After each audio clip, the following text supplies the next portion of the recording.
శ్రీ సన్నిధి ప్రేక్షకులు నమస్కారం.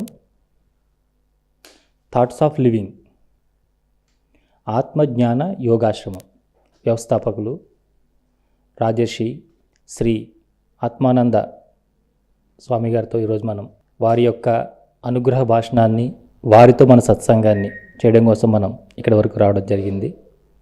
మరి గృహస్థాశ్రమంలోనే ఉంటూనే ఎన్నో అద్భుతాలని వారు అందరికీ చూపించారు, ఇంకా చేస్తూనే ఉన్నారు. మన ఆశ్రమ విధానం ఏ విధంగా ఉంటుంది, భక్తి జ్ఞాన ధ్యాన యోగ మార్గాలు ఎలా ఉంటాయి, అలాగే వాటిలో మనం ఏ స్థితిలో ఉన్నామో, ఎలాంటి స్థితికి చేరుకోవాలని, ఉన్నత స్థితికి చేరుకోవాలంటే ఎలాంటి మార్గాలను అవలంబించాలి, ఇలాంటి ఎన్నో విషయాలు ఈరోజు మనం స్వామివారిని అడిగి తెలుసుకుందాం. నమస్కారం గురుగారు. నమస్కారం. నమస్కారం. చాలా సంతోషం అండి, ఈరోజు మీరు మాకు సమయం ఇచ్చారు. జగదీశ్వరుడు పరాత్పరుడు ఆ పరమేశ్వరుని స్తుతిస్తూ ముందు మనం ప్రారంభం చేద్దాం గురుగారు.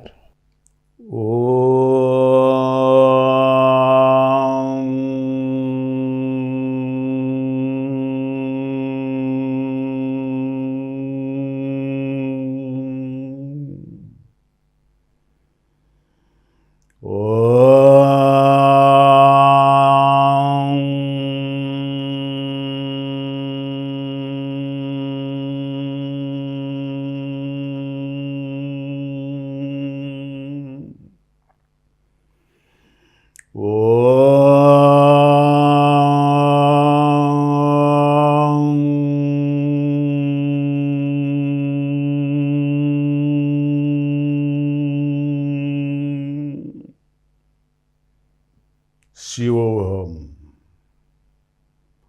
శివోహం శివోహం. అయితే ఈ ఓంకార ధ్వనిలో ఒక అద్భుతమైన సాధన ఉంది, అనుభవం ఉంది. ఏమిటంటే అకార ఉకార మకారములతో కూడిన ధ్వని. అకారం అంటే ఆత్మస్వరూపము, అనంతము లేనటువంటి ఒక ఆత్మస్వరూపమని భ్రాంతి రావాలి. ఉకారము పరమోన్నతమైన, పరమ ఉత్తమమైన నేను ఒక ఆత్మస్వరూపమని అనుభవంతో ధ్వని చేయాలి.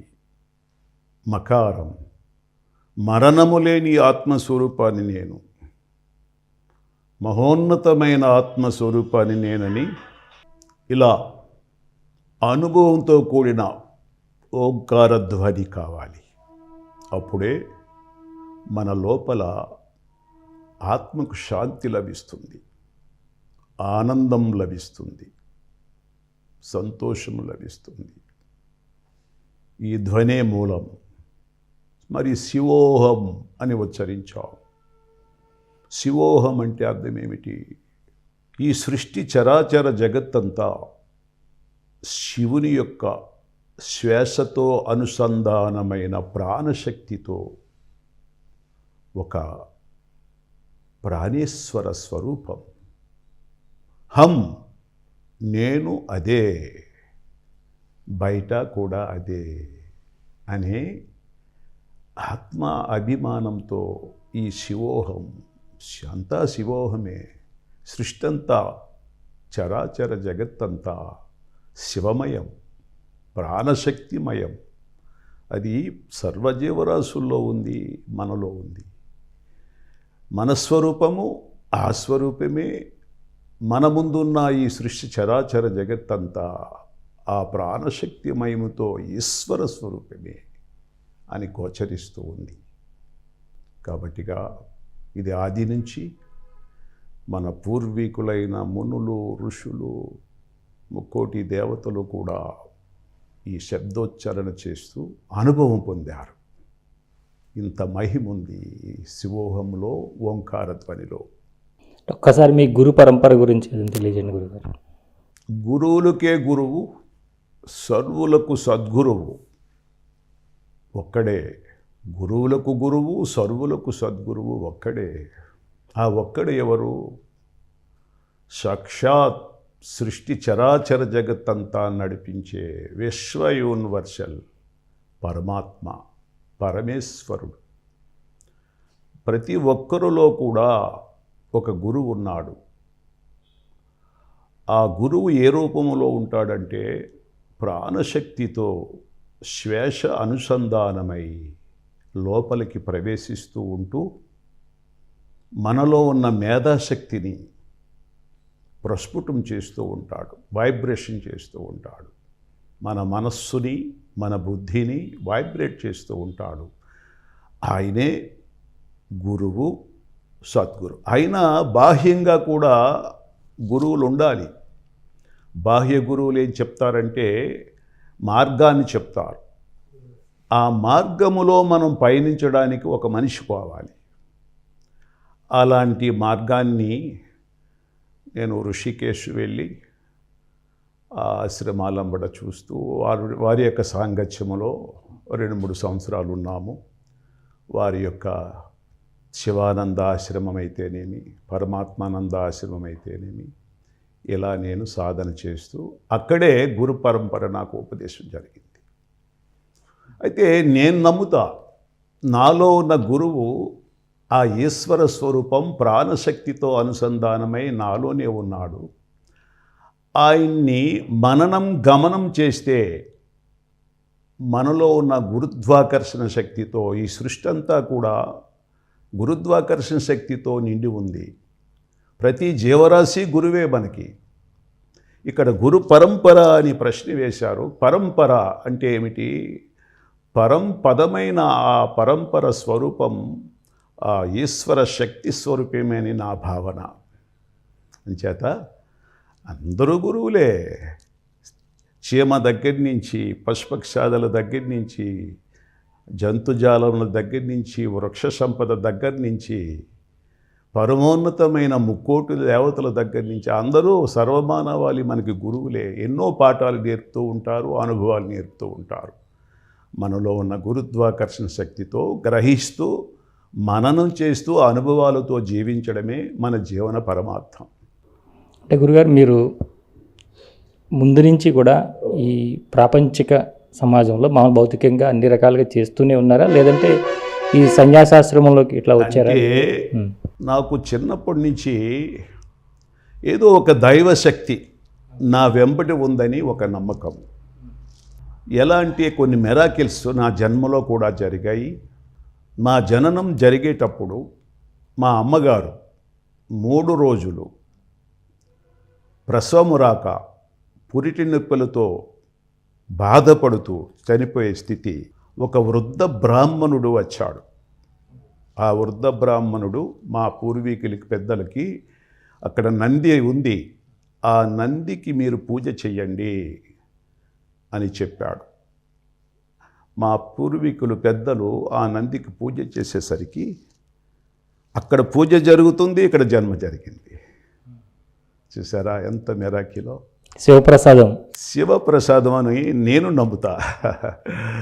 అయితే తరువాత 6 సంవత్సరాల బాలుడప్పుడు నేను పల్లెటూరులో జన్మ తీసుకున్నాను. కన్నూరుపాలెం దగ్గర చెరకాం అనే గ్రామం, ఒక 40-50 కొంపలు కుగ్రామం అన్నమాట, రైతులు. అలాంటి గ్రామము మా అమ్మగారు ఊరు.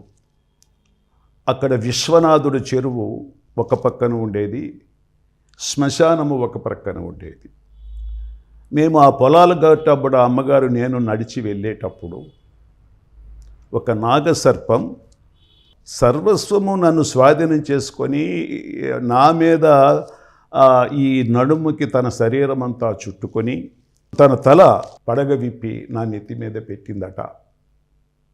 అంటే అమ్మగారు భయభ్రాంతులయ్యారు. అక్కడ కోతలు, రైతులు కోతలు కోసే సమయంలో ఒక 30-40 మంది పరుగున వచ్చి ఏమి చేయలేని పరిస్థితి. నేను చూస్తే బాలుణ్ణి ఆ గట్టు మీదకి ఈ గట్టు మీదకి పరిగెడుతూ ఉండేవాడిని, లాగేసుకుంటూ ఉండేవాడిని, వచ్చేది కాదు. వాళ్ళు ఒక నమస్కారం ఆ బాలుణ్ణి ఏం చేయకమని పెట్టేసరికి ఒక అరగంట ఉంటూ మళ్ళా దానికి అదే దిగిపోయి విశ్వనాథుడు చెరువు గట్టంబడపోయి అక్కడ అదృశ్యమైంది. ఉదయం రైతులు అక్కడ ఒక అడుగు శివలింగాన్ని చూశారు. ఎప్పుడు లేనిది ఆ మార్నింగ్ అక్కడ వాళ్ళు పాక కట్టి పూజ చేస్తూ ఉండే సమయంలో నేను కూడా అక్కడికి వెళ్ళేవాడిని. అంటే ఇదంతా ఏదో ఒక మిరాకిల్ అని నేను భావిస్తూ ఉంటాను. అంటే ఈశ్వరుడు అనుగ్రహం, నాకు ఆయన యొక్క అద్భుత శక్తి, ఆ ప్రాణశక్తి, ఆ శ్వాసతో అనుసంధానమైన పరమేశ్వరుడు నాలోనే ఉన్నాడని భ్రాంతి చెందుతూ ఉంటాను, అనుభవం పొందుతూ ఉంటాను. ఇది యొక్క గురు పరంపర అంటే పరమాత్మ గురువు, మన మానవాళి అంతా గురువైన నమ్మకం నాకు. ఇది నేను ఒక భావనతో అనుభూతులు చెందుతూ ఉంటా. అంటే అక్కడి నుండి మీ విద్యాభ్యాసం ఏదైనా కొనసాగిందండి? విద్యాభ్యాసము నేను మినిమం ఎడ్యుకేషన్ తక్కువే. ఎందుకంటే మా కుటుంబ ఆర్థిక పరిస్థితి, నాకు 2 సిస్టర్సు 2 బ్రదర్స్. నాన్నగారు హయామములో వాళ్ళ బ్రదర్సు పెద్ద బిజినెస్ బట్టల వ్యాపారం చేసేవారు. వాళ్ళు కోట్లు సంపాదించారు, నాన్నగారికి 1 రూపాయి లేకుండా చేశారు. నాన్నగారు కొద్దిగా బ్యాడ్ హ్యాబిట్స్ వల్ల వారికి ఏమీ చెందకుండా చేశారు. బ్రదర్సు సిస్టర్సు, నేనే పెద్దవాడిని.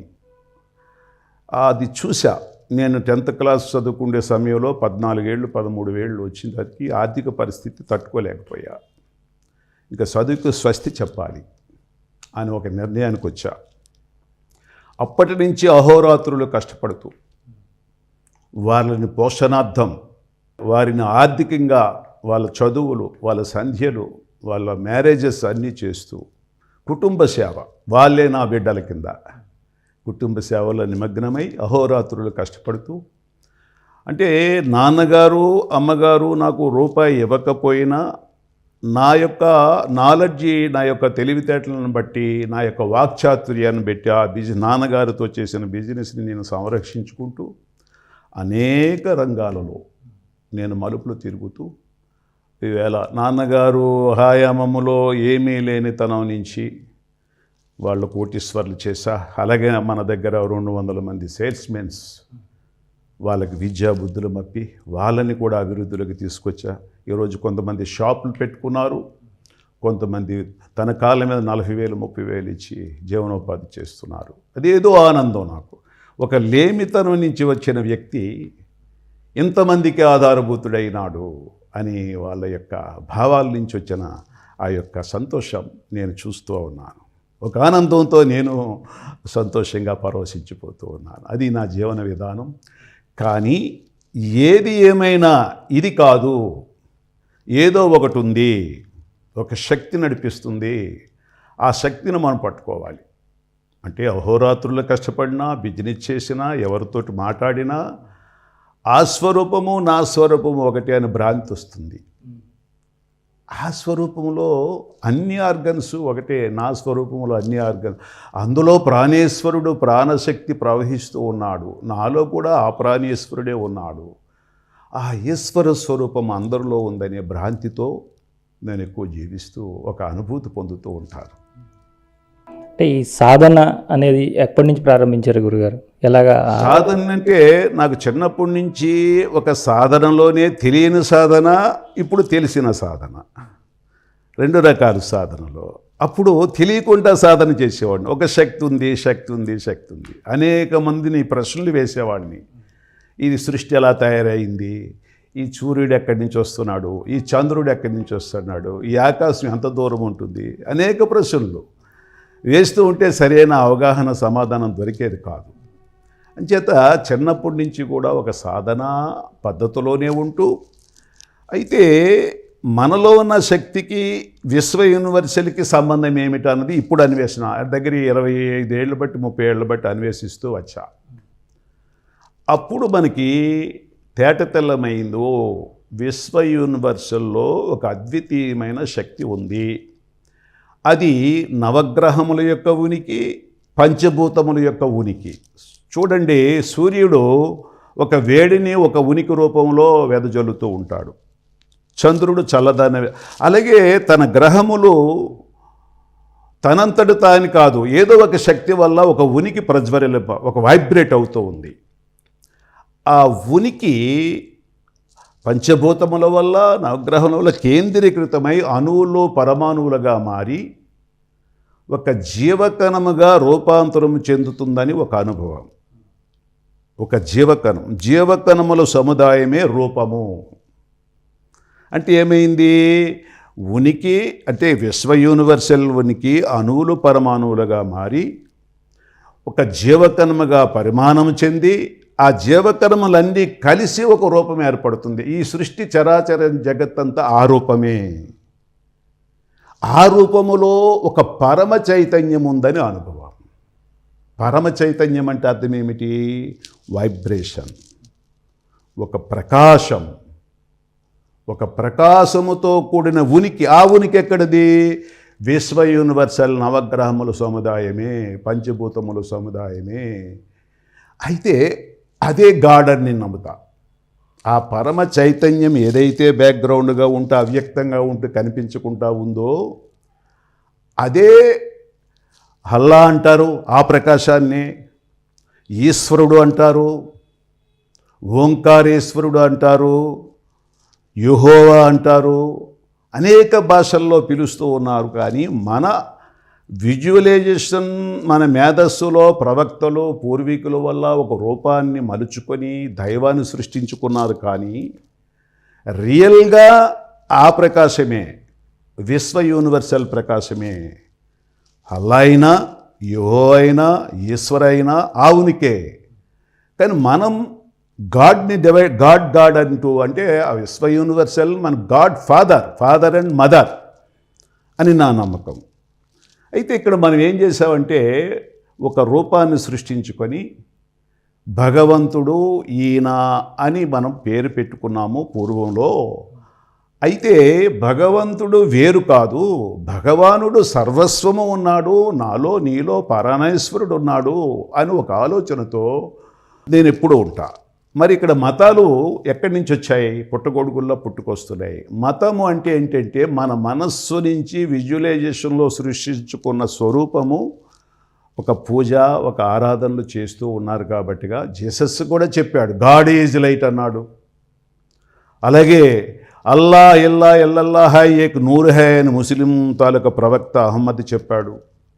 అలాగే మనలో సృష్టి అంతా ఒక 1000 కోట్ల సూర్యుల ప్రకాశము తేజస్సుతో ప్రకాశిస్తుంది. ఆ ప్రకాశమే ఈశ్వరుడు. మన హిందూయిజంలో భావనలతో మన ఋషులు మునులు డిక్లేర్ చేశారు. కానీ నేతి ఆ ప్రకాశము ఎలా రూపాంతరం చెందుతుందని మేము కనిపెట్టలేకపోతున్నాం. ప్రకాశమంతా సృష్టి అంతా నిండి ఉంది, భగవాన్ స్వరూపుడు ఉన్నాడు అని మన పూర్వీకులు కూడా ఋషులు మునులు గ్రహించారు. అయితే ఈ మతము వలన డివైడ్మెంట్ వలన గ్రూపిజం అయిందని నా బాధ. భావన ఎలా ఉంటుందంటే అంతా ఒకటే కదా, విశ్వమంతా వేదాలలో, శాస్త్రాలలో, గ్రంథాలలో విశ్వమంతా ఒకటే, ఒక్కడే భగవంతుడు, ఒక్కడే అనుకుంటూను డివైడ్గా అవుతున్నారు. మరి ఈ డివైడ్ వల్ల ఎంత ప్రాబ్లమో చూడండి. నా దేవుడని ఒక మతం, నా దేవుడని ఒక మతం. నా మతంలోకి వచ్చేస్తే మా గాడ్ స్వర్గానికి తీసుకుపోతాడు, మా గాడ్ అంతకంటా మంచివాడు, మా గాడు ఇంకా పరమపదాన్ని తీసుకుపోతాడు అని గ్రూపీజాలుగా ఉండడం, మతోన్మాదాలు. ఒక మతం అంటే ఒకరికి కెట్టకపోవడం, పడకపోవడం, ఒక వ్యక్తిని గౌరవించలేకపోతున్నాం, ప్రేమ చిందించలేకపోతున్నాం, ఆనందముతో ఉండలేకపోతున్నాం. కేవలం మతం అనే మేధస్సులో నా దేవుడు వాడు, నా దేవుడు నమ్ముకున్న వాళ్ళందరూ మేము ఒకటనే ఆలోచనలు ఈ సృష్టిలో ఇలా తయారైంది స్వామి. మరి ఈ వసుదైవక కుటుంబం అనే భావన ఎప్పుడు వస్తుందని ఒక్కోసారి ఆలోచిస్తా. వసుదైవక కుటుంబం మనది అంటే అర్థం ఏమిటి? విశ్వమంతా ఒకే కుటుంబం, అది దాని అర్థం. మరి విశ్వమంతా ఒకే కుటుంబం అని అంటూనే మనమంతా డివైడ్ అయిపోతున్నాం. మీరు వివాహం చేసుకున్నాం అంటే ఇక్కడ వివాహము అని మీరు ప్రశ్న వేశారు. వివాహము చేసుకునే తర్వాతే సర్వము మనము ఈ సృష్టికి ఆదర్శప్రాయం కావాలి. కానీ నేను బ్రహ్మచారిని, వివాహం చేసుకోకపోతే బ్రహ్మచారిగా ఉంటే భగవంతుడు నాకు దొరుకుతాడు, వివాహం చేసుకుంటే ఈ సంసార బంధనాల్లో పడి భగవంతుడిని కోల్పోతాము, మాకు స్వర్గము ఇవన్నీ లభించవు అని నానుడి ఉంది చూసారా. అది చాలా అజ్ఞానం మొత్తం నేనంట. ఎందుకంటే సృష్టిలో ప్రతి ఒక్క జీవరాశితో, ప్రతి ఒక్క హ్యూమన్ బీయింగ్తో మనకి కంబైండ్ ఉంది. అంటే కలిసిమెలిసి ఎన్నో వేల కోట్ల జన్మలు జీవిస్తూ మనం వచ్చాం భూమి మీదకి. వారికి మనకి ఎన్నో జన్మలు సంబంధాలు ఉన్నాయి. భార్యగా అవ్వచ్చు ఒక జన్మ, ఒక జన్మ భర్తగా, వాళ్ళు ఈమె భార్య కావచ్చు, ఆమె భర్త కావచ్చు, ఇలా అన్నదమ్ములు, పిల్లలు, ఇలా ఎన్నో జన్మలు అవినాభావ సంబంధంతో కలిసిమెలిసి పృథ్వీలో జన్మలు తీసుకుంటున్నాం, శరీరాలు విడిచిపెడుతున్నాం, మళ్ళా రుణానుబంధ రూపేణ ఇంకొక దగ్గర జన్మ తీసుకుంటున్నాం. మన గ్రూపే. వాళ్ళకి ఒక ఆశయాలు ఉంటాయి. నా బిడ్డ పుడితే నాకు సహాయపడతాడు, మా బిడ్డ మాకు అన్నీ చేస్తాడని తల్లిదండ్రుల ఆశలు, ఇంకా అన్నదమ్ములు, అందరూ బాంధవ్యాలు ఉంటాయి. మరి ఈ బాంధవ్యాలన్నీ విడిచిపెట్టి మనవెవరివి, భగవంతుడా నీవు దొరికావు, నేను నీలోనే లీనమైపోతాను, నువ్వు నాకే కావాలి, నేను ప్రేమిస్తే నీకే ప్రేమిస్తాను, నా తల్లివి తండ్రివి సర్వస్వం నీవే, నా బంధువి సకుడివి నీవే, నేను నీతోటే ఉంటాను, నీలోనే లీనమైపోతానని భావన. నీలో లీనమైపోవడం, నాలో లీనమైపోవడం లేదు స్వామి. ఎవరిలో లీనమవరు. సృష్టి రహస్యం ఏమిటంటే, జన్మ తీసుకున్నామంటే కలిసి జీవించక తప్పదు. ఏకాకి జీవించడం అనేది కుదరదని నా సిద్ధాంతం. ఏకాకిగా జీవిస్తాం.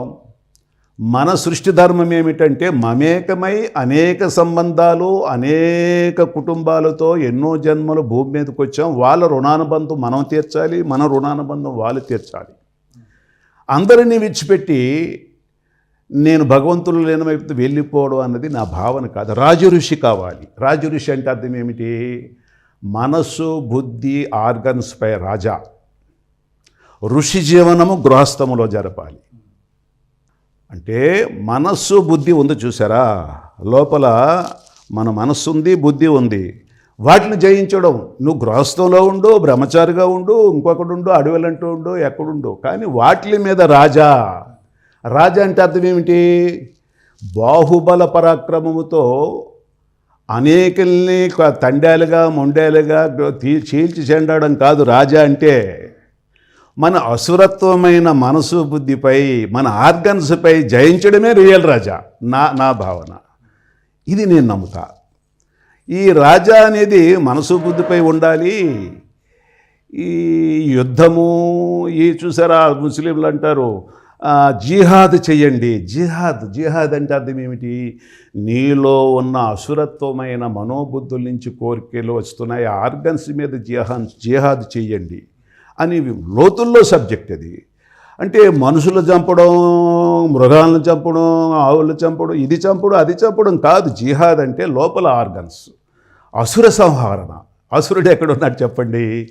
మనలోనే, మన మనస్సులోనే, మన బుద్ధిలోనే.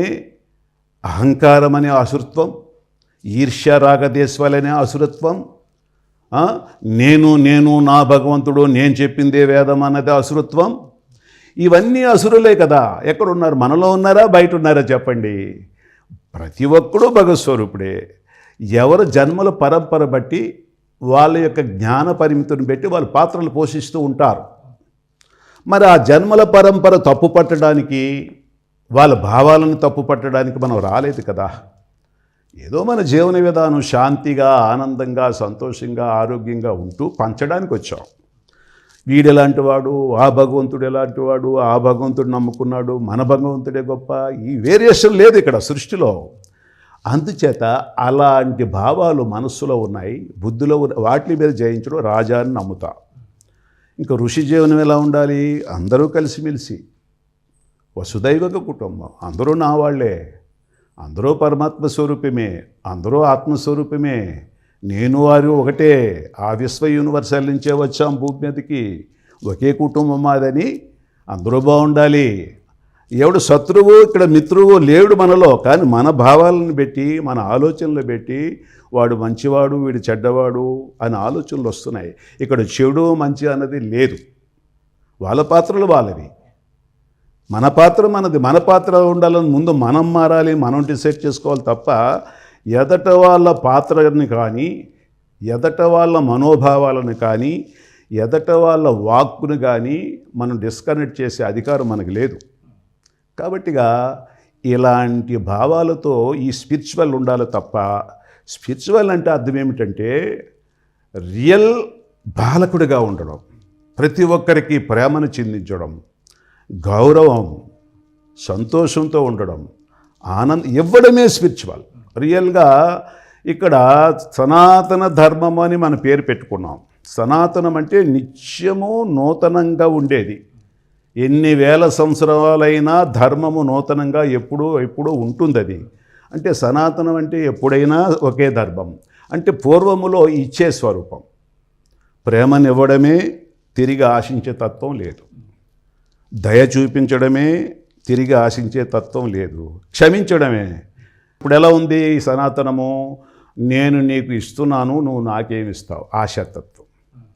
నేను నీతో నువ్వు నాతో మాట్లాడితే నేను నీతో మాట్లాడు. భార్యాభర్తలు ప్రతి హ్యూమన్ బీయింగ్ కూడా తిరిగి రిటర్న్ కావాలంటున్నారు. అప్పుడు ఎలా ఉండేది తెలుసా స్వామి? ఆశించే తత్వం లేకుండా ఇచ్చేవారు. ప్రేమనివ్వడం, దయాగుణం, క్షమాగుణం ఇవ్వడమే, తిరిగి ఆశించే గుణము ఆ రోజు. అది సనాతన ధర్మం అని నేను అంటాను. ఇప్పుడు ధర్మం చేయండి ఆశించడం. ఇలాంటి ధర్మాన్ని కోల్పోయాం. మరలా భూమి మీదకి రావాలంటే తన స్వరూపాన్ని తను తెలుసుకుంటూ, తన స్వరూపము ఆ స్వరూపముగా ఒకటని భావిస్తూ, ఇక్కడ గృహస్థాశ్రమంలోనే ఉండొచ్చు, కానీ జ్ఞానస్వరూపంగా మనం ఎప్పుడైతే ఉండగలుగుతామో వాళ్ళకి అడవులంటూ పోయినా ఆలోచనలు నెగిటివ్ వస్తాయి, వాళ్ళకి నెగిటివ్ లేకుండా పాజిటివ్గా ఉంటుందని మనం యాక్సెప్ట్ చేయకూడదు. ఎక్కడైనా సరే నెగిటివ్ టచ్ చేస్తుంది ప్రతి ఒక్కరిని, సన్యాసులకైనా రాజఋషులకైనా స్పిరిచువల్. కానీ ఆ నెగిటివ్ని జయించే మార్గమే స్పిరిచువల్. నా అనుభవం నెగిటివ్ థాట్స్ని ఎలా వస్తుంది పసికట్టడము, దాన్ని రిమూవ్ చేయడమే స్పిరిచువల్ అంటే. ఇది నా భావన స్వామి. అంటే ఇప్పుడు మీరు ఈ మార్గంలో ఎవరి దగ్గరైనా మంత్రదీక్ష, మంత్ర సాధన అయితే నేను ఎక్కువ మంత్రదీక్ష, మంత్ర సాధన అనేది నేను అక్కడే పొందాను. కానీ ఎక్కువగా ఈ మననంతో, మంత్రం అంటే అర్థం ఏమిటి నా భావన స్వామి? మననంతో త్రియంబకాన్ని, 3 గుణములు కలిగిన ఆత్మను నేను. సతోగుణము, రజోగుణము, తమోగుణము నాలోనే ఉంది. సతోగుణం వచ్చినప్పుడు నా మైండ్ ఎలా స్పందిస్తుంది, నా మనసు ఎలా బుద్ధి పయనిస్తున్నాయి.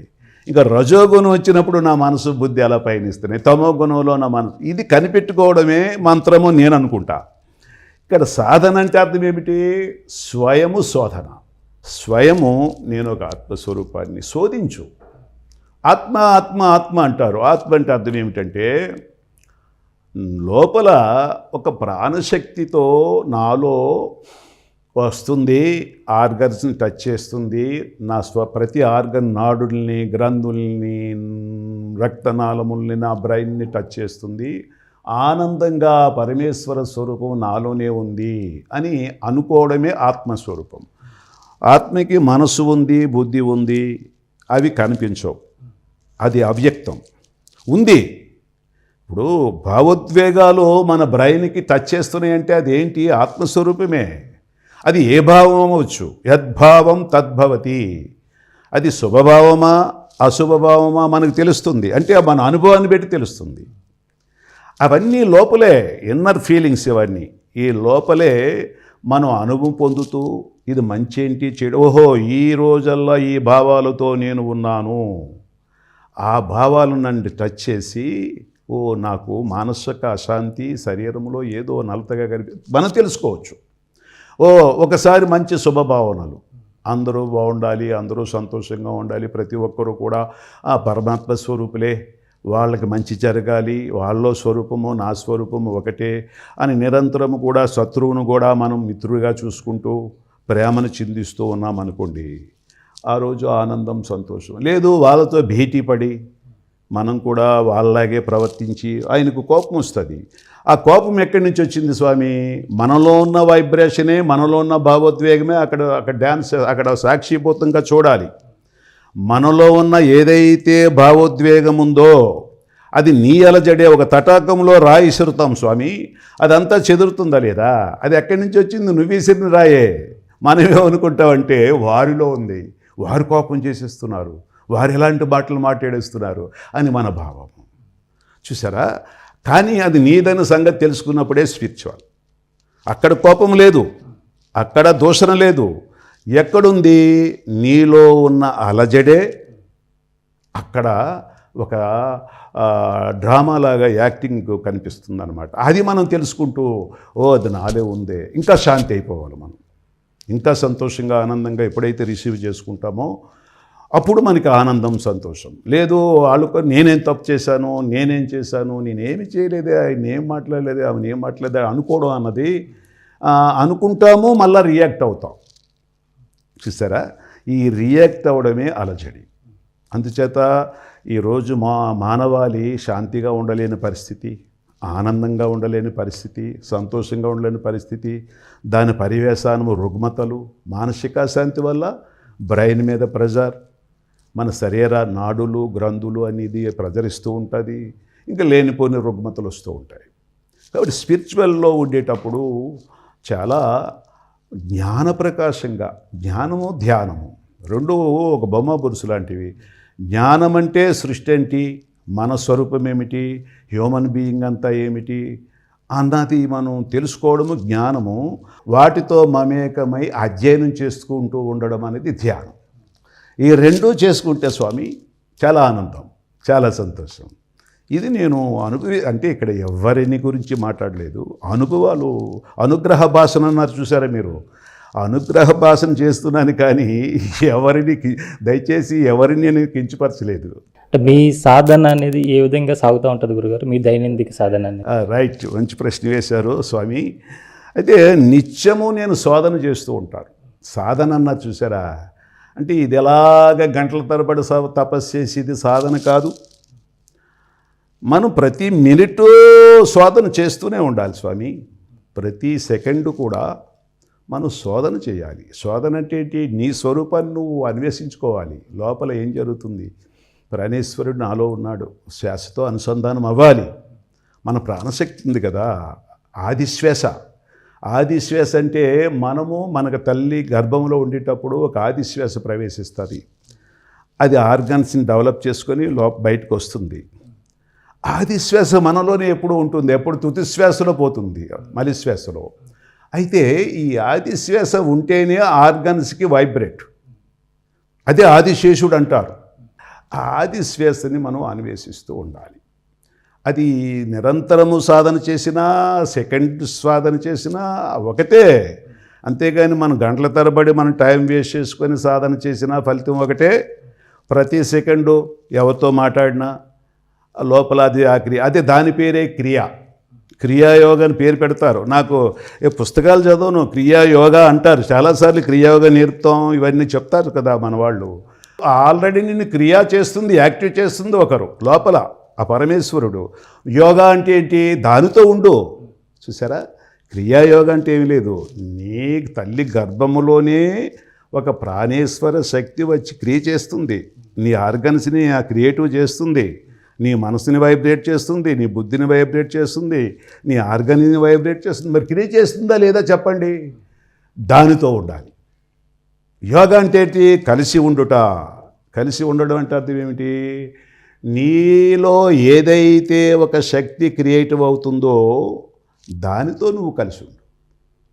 నువ్వు బయటకు వచ్చింది మనస్సు, అది ఒకటే స్వరూపం. నేను ఆ స్వరూపం ఒకటే అని కలిసి ఉండు. ఇది రియల్ యోగా, నా అనుభవం. అంతేగాని యోగా అంటే కలిసి ఉండుట. కలిసి ఉంటే మనస్సును కలపాలి, బుద్ధిని కలపాలి, మన ఆర్గన్స్ని కూడా కలపాలి. ఇవన్నీ కలపడమే యోగా. అంటే భగవంతుడితో ఉండడం అంటే పట్టుకోవడం కాదు. భగవంతుడిని పట్టుకోండి అంటారు. భావగమనమును పట్టుకోవాలి. చూసారా? మనలో భావం వస్తుంది. నువ్వు గమనించు, అదే పట్టుకోవడం అంటే పాదాలు పట్టుకోవడం అంటే నీ యొక్క పదమాపదములే పరమాత్మ స్వరూపం. నీ శిరస్సు నుంచి కాళ్ళ వరకు పృథ్వీ అన్నీ కూడా పరమాత్మ స్వరూపమే. ఇక్కడ పట్టుకుంటే దొరికేది కాదు ఇది. నీ భావం ఏదైతే ప్రస్ఫుటమవుతుందో దాన్ని మనము మనస్సు బుద్ధితో పట్టుకుంటే చాలు. ఇది రియల్ పట్టుకోవడం. ఇలా మనం ఎప్పుడైతే ఈ సహజం అంటే యోగం అనేది సహజ క్రియలో ఉండాలి, సహజ యోగిగా ఉండాలి. ఇది నేను అనుభవం చేస్తూ ఉంటాను. అంటే మీరంటే కారణ జన్ములు, మీరు అలా వచ్చారు కాబట్టి మీరు సహజంగానే మీకు అన్నీ సిద్ధిస్తాయి. మరి ఇక్కడ మళ్ళీ ఇప్పుడు మొదలు పెట్టాలనుకున్న వాళ్ళు ఎట్లా దాన్ని ప్రారంభించాలి? వారు వచ్చినప్పుడు మీరు వారికి ఎలాగా శిక్షణ ఇస్తుంటారండి? మనం కూడా సాధన నేర్పాలి. ఇప్పుడు మనం 1000 కోట్ల జన్మలు వచ్చి ఉంటామని నేను అనుకుంటాను. 1000 కోట్ల జన్మలు శరీరం దాల్చిన వాళ్ళకి అనుభవాలు ఉంటాయి, నా నమ్మకం. 1000 కోట్ల శరీరాలు మార్చిన ఆత్మస్వరూపుడికి పూర్వజుడు అంటారు. పూర్వజన్మలు అంటే కోటి దేవతలు అప్పుడు ఉన్నాం, ఋషులు మునులప్పుడు ఉన్నాం, సృష్టి పుట్టినప్పటి నుంచే ఉన్న ఆత్మపురుషులు ఎవరైతే ఉంటారో ఆది ఆత్మలు అంటారు, ఆది పురుషులు. వాళ్ళకి పుస్తకాలతో పని లేదు, చూసారా, దేంతో పని లేదు. కానీ ఏదో శ్రవణం, ఎక్కడో కాడ శబ్దం చెవిలోకి వెళ్ళినా, ఏదో బుక్ చదివినా ఆటోమేటికల్గా జ్ఞప్తికి ఓపెన్ అవుతుంది అన్నమాట. అంటే పుస్తకం చదవాలి, శ్రవణం వినాలి. ఇప్పుడు నీలో ఉన్న స్వరూపం ప్రజ్వరిల్లడానికి ఓహో అని మనలో ఉన్న ఈ పొరలు, మాయా పొరల నుంచి ఎప్పుడైతే ఆత్మ ఏదో తెలుసుకోవాలని అనుకుంటుందో, ఇక్కడ ప్రతి ఒక్కరూ ఉపన్యాసం చేయాలి, ప్రతి ఒక్కరూ యోగ సాధనలో వెలుకలే. కానీ ఈ ఓపెన్ అవ్వడానికే మనం చెప్పే మాటలు కానీ, మన యోగ సాధనలు కానీ, మనలో ఉన్న స్వరూపాన్ని ఓపెన్ చేయడానికే మనం మాస్టర్స్వి. ఎవరేంటో తెలియాలంటే మనకి అసలు వాళ్ళు ఓపెన్ అవుతుందా లేదా అన్నది మనం గమనించకూడదు. మనం చెప్పడము, మన బాబు ఇదిగో నీలో ఒక ప్రాణేశ్వరుడు ఉన్నాడు, శ్వాస తీసుకుంటే లోపల ప్రవేశిస్తున్నాడు, మళ్ళీ నీ ఆర్గన్స్ని టచ్ చేస్తున్నాడు, మళ్ళీ బ్రెయిన్కి వస్తున్నాడు. వాటిని ఒకసారి అబ్జర్వేషన్ చేయి. నువ్వు అబ్జర్వేషన్ చేసుకుంటే ఆనందం ఎలా ఉందో చూడు, సంతోషం ఎలా ఉందో చూడు. అబ్జర్వేషన్ చేయలేనప్పుడు ఎలా ఉందో చూసుకో. అది పెద్ద నువ్వు పనులు పాటలు మానేసేసి నువ్వు చేయవలసిన పని లేదు, సహజంగా చేయి. అలాగే ఏదో ఒక అరగంట కేటాయించు, ఉదయం సాయంత్రం ఒక అరగంట కేటాయించు. అప్పుడు నువ్వు మౌనంగా ఉండు, గమనించు. ఒకవేళ నీకు ఏదైనా సిచ్యువేషన్ జరిగిందనుకో, 10 నిమిషాలు మౌనం అయిపో, అబ్జర్వేషన్ చేసుకో, అదంతా మర్చిపోతావు. ఇట్లా నువ్వు సాధన చేసుకోనైనా నీ వ్యాపకాలు, నీ యొక్క వృత్తి ధర్మాన్ని నువ్వు ఏది సన్యసించక్కర్లేదు.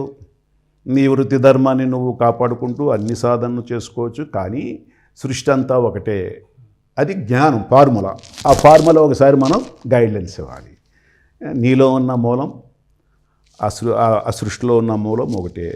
నీ మూలమే హ్యూమన్ బీయింగ్, నీ మూలమే పశుపక్షాదులు, క్రిమికీటకాదులు. ఈ వేరియేషన్గా చూడకు అని కొద్ది జ్ఞానం. ఈ జ్ఞానము, ఈ సాధన రహస్యాలు అలాగనే వాళ్ళను తోమి వాళ్ళు అది చేయాలి ఇది చేయాలని మనం బంధించకూడదు స్వామి. కాబట్టిగా వాళ్ళని దినచర్యలు పాడు చేయకూడదు, వాళ్ళ లైఫ్ని మనం పాడు చేయకూడదు. మనం గైడ్లైన్స్ ఇస్తాం. గైడ్లైన్స్ ఇస్తే అది షోలో పరివర్తనలో ఉందనుకో క్యాచ్. అంతేగాని వాళ్ళని మనం శిష్యుల పరంగా మనం మళ్ళీ తీసుకొని వాళ్ళని మన దగ్గర ఉంచుకొని మన సాధనలే, మన జీవన విధానమే వాళ్ళకి ఇద్దామని కోరికలు కూడా ఉండకూడదు. చేతంటే వాళ్ళ లైఫ్ స్పాడ్ అయిపోతాయి. వాళ్ళు మన దగ్గర ఉంటూ మనకు సేవలు చేస్తూ మన ఆశ్రమంలో నుంచి చేసుకుందాన్న తపన మంచిది కాదు. కారణం ఏంటంటే వాళ్ళ లైఫ్స్, వాళ్ళు ఎంతోమంది ఆధారపడి ఉన్నారు. తల్లులు, తండ్రులు, అన్నదమ్ములు, బిడ్డలు ఎంతోమంది ఆధారపడి ఉన్నారు. వాళ్ళ లైఫ్ను మనం కట్ చేసుకొని మన దగ్గరే ఉండాలని ఏ కోరిక పనికిరాదని నా సిద్ధాంతం. వాళ్ళు సాధన చేయాలి. చెప్పు నాయన, నువ్వు ఎవరిని విడిచిపెట్టక్కర్లేదు, గృహస్థంగా ఉంటూ ఇలా చేసుకో. నువ్వు ఎక్కడ భగవంతుడు ఆ గృహంలోనూ ఉన్నాడు, మీకు ఎవరైతే ఉన్నారో వాళ్ళలోనూ చూసుకో, నీలోనూ చూసుకో. నువ్వు ఎక్కడ పారిపోక్కర్లేదు అనే ఆలోచనలు కూడా మనం చెప్పాలి. అది స్వామి. చెప్పండి. మీ జన్మకి కారణం ఏంటో తెలుసుకున్నారు గురుగారు? జన్మకి కారణం తెలుసుకోవడం అంటే ఏమీ లేదు స్వామి. జన్మలు అనేది వేల కోట్ల నుంచి జరుగుతున్నాయి. అది తెలుసుకోవడం అంటూ లేదు. ఇప్పుడు మనం ఈరోజు ఈ శరీరంలో ఉన్నాం స్వామి. మన యొక్క భావోద్వేగాలు, మన యొక్క నిర్ణయ శక్తి ఒకటి ఉంటుంది. దాని మీద మన జీవన విధానం ఆధారపడి ఉంటుంది. మనం ఆనందంగా ఉన్నామా, సంతోషంగా ఉన్నామా, ఆరోగ్యంగా ఉన్నామా అన్నది మన భావము, మన గమనమే పెట్టుబడి. నేను నమ్ముతా. అది ఎలా జీవించావన్నది జీవించుకున్న తర్వాత ఉన్న శేషార్థం ఉంటుంది చూసారా జీవన విధానంలో. మళ్ళా ఎప్పుడైనా ఇది డిస్కనెక్ట్, ఈ శరీరాన్ని విడిచిపెట్టవలసిందే. పంచభూత భౌతాత్కమం అంటే ఈ ఉనికి ద్వారా, ఈ కణముల ద్వారాగా వచ్చింది. పరమ చైతన్యము ఎన్నో వేల కోట్ల బట్టి ఉంటుంది, శరీరం దాలుస్తుంది. కాబట్టిగా ఆ శరీరం దాల్చిన ఆత్మ ఎప్పుడోకప్పుడు మళ్ళీ ఇంకొక రథంలో ప్రవేశించక తప్పదు, మారక తప్పదు. అయితే మనము ఈ జన్మల యొక్క జీవన విధానం అనే వాసన, ఎలాంటి భావాలు, ఎలాంటి నిర్ణయ శక్తి, ఎలాంటి కర్మలు, ఇవన్నీ కూడా నిక్షిప్తమై ఉంటాయి. అది మాత్రం నేను నమ్ముతా. నిక్షిప్తమై ఉండడం అంటే ఏంటి, అది ఒక రకమైన మన వైబ్రేటు, ఒక ఆత్మ అంటారు, అది మరణం లేనిది. ఆ వైబ్రేషన్ తీసుకెళ్ళి ఇంకొక శరీరంలో మళ్ళా అది జీవనంలో మననగమనాలతో జీవిస్తూ ఉంటుంది. దానికి మరణం లేదు. మనం ఏ జన్మలో ఉన్న మనోభావాల్లో, నిర్ణయ శక్తిలో వచ్చిన తాలూకా ఏదైతే స్థితి ఉందో, కర్మల యొక్క స్థితి ఉందో, అది మరలా జన్మ మాత్రం కంపల్సరిగా తీసుకుంటుంది. దీనికి డిస్కనెక్ట్ లేదు, ఎవరిలో లీనమైపోదు. ఇప్పుడు ఏముంది లీనమైపోవడం అంటే ఏం కాదు స్వామి. మనము వచ్చాము, భావం స్టార్ట్ అయ్యింది, కర్మ జరుగుతుంది. నిర్ణయ శక్తి ద్వారా కర్మ జరుగుతుంది. ఆ కర్మ జరిగినప్పుడు ఇంకొక శరీరంలో మనం అనుభవం చేయాలి. అనుభవం చేయకుండా మాత్రమే ఏ ఆత్మ ఎక్కడికి లీనమవదు. అది మంచి భావం అనినా, చెడు భావం అనినా, చెడు భావం అయితే తన పర్యవసానము తన ఆర్గన్స్ మీదే పడుతుంది. మంచి భావమైనా, స్పిరిచువల్గా ఉన్న తన తాలూకా భావోద్వేగాల కర్మఫలము మనమే తింటాం. తిన్నా ఉన్న శేషార్థము మళ్ళా మరుసటి జన్మలో పట్టుకెళ్తాం.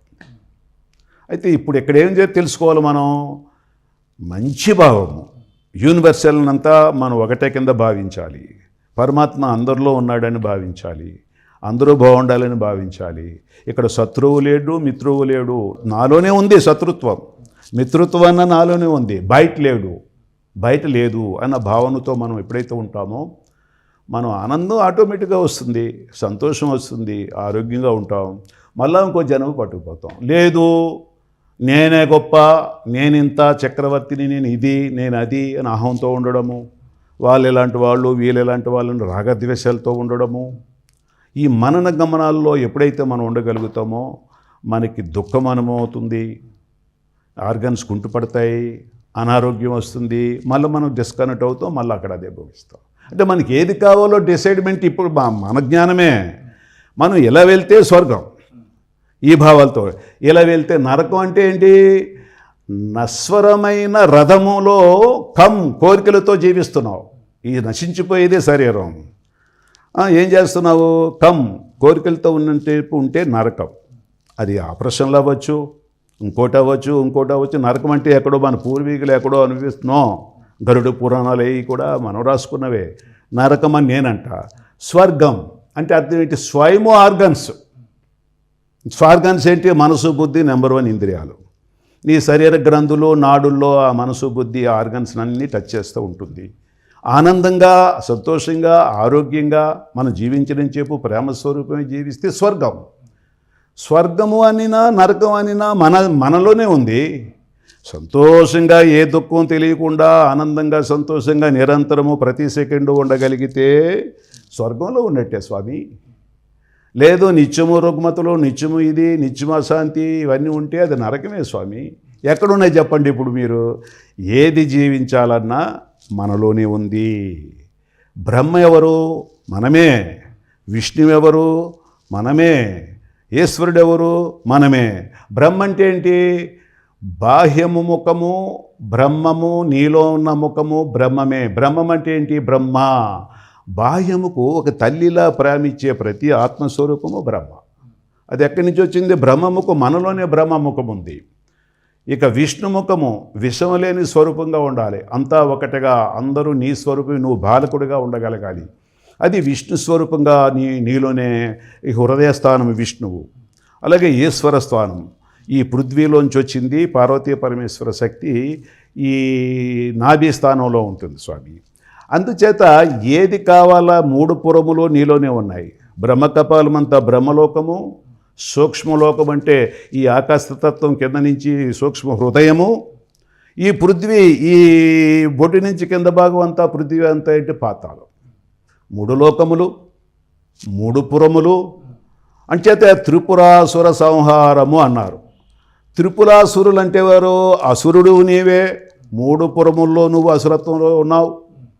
ఇంకా దాన్ని సంహరించడమే మన డ్యూటీ. దానికి ఏం చేయాలి? మనం బాలకుడైపోవాలి. అందుకే కృష్ణుడికి విజయం లభించింది. వినాయకుడికి విఘ్న వినాయకుడు అయ్యాడు. అంటే ఏంటి? ఒకప్పుడు బాలకుడిలా ఉండాలి, ఒకప్పుడు యజమానిగా ఉండాలి, ఒకప్పుడు సద్గురుగా ఉండాలి. ఎల్లప్పుడూ సద్గురుగా ఉంటే మళ్ళీ చల్లదు సృష్టిలో. ఎల్లప్పుడూ యజమానిగా ఉంటే సృష్టిలో బాలకుడు కూడా అవ్వాలి. అంచేత బాలకుడికి విజయం చూపించిందని మన పురాణాలు చూపిస్తాయి. తెలుసు కదా స్వామి. విఘ్న వినాయకుడు ఎలాగయ్యాడంటే విఘ్నాలను, లోపల ఉన్న అసురత్వ విఘ్నాలను జయించాడు. అంచేత విఘ్న వినాయకుడు అయ్యాడు. కృష్ణుడేంటి? ఆయన బాలకుడిగా ఉన్నాడు. కృష్ణం వందేం జగద్గురుం. కృష్ణుడు ఎలా భావనలు ఉండేవి తెలుసా? కర్తవ్యము లక్షణాలతో ఉన్నాడు, దివ్య గుణాలతో ఉన్నాయి, ప్రేమ స్వరూపము, శాంతి స్వరూపము, ఆనంద స్వరూపం గుణములు. కానీ తన కర్తవ్యం ఏంటి? తన పూర్వజన్మలో స్మరణ చేసేవాడు. ఓ పరమేశ్వర, ఎన్ని వేల కోట్ల జన్మలు ఈ భూమి మీదకి వచ్చానో, అందరూ మమేకమైతే అందరితో జీవించాను. ప్రతి జీవరాశికి నేను తప్పు చేసి ఉంటాను. ఏదో జన్మలో నాకు వాళ్ళకి లింకప్ అయ్యి ఉంది. అలాగే హ్యూమన్ బీయింగ్తో లింకప్ అయ్యి ఉంది.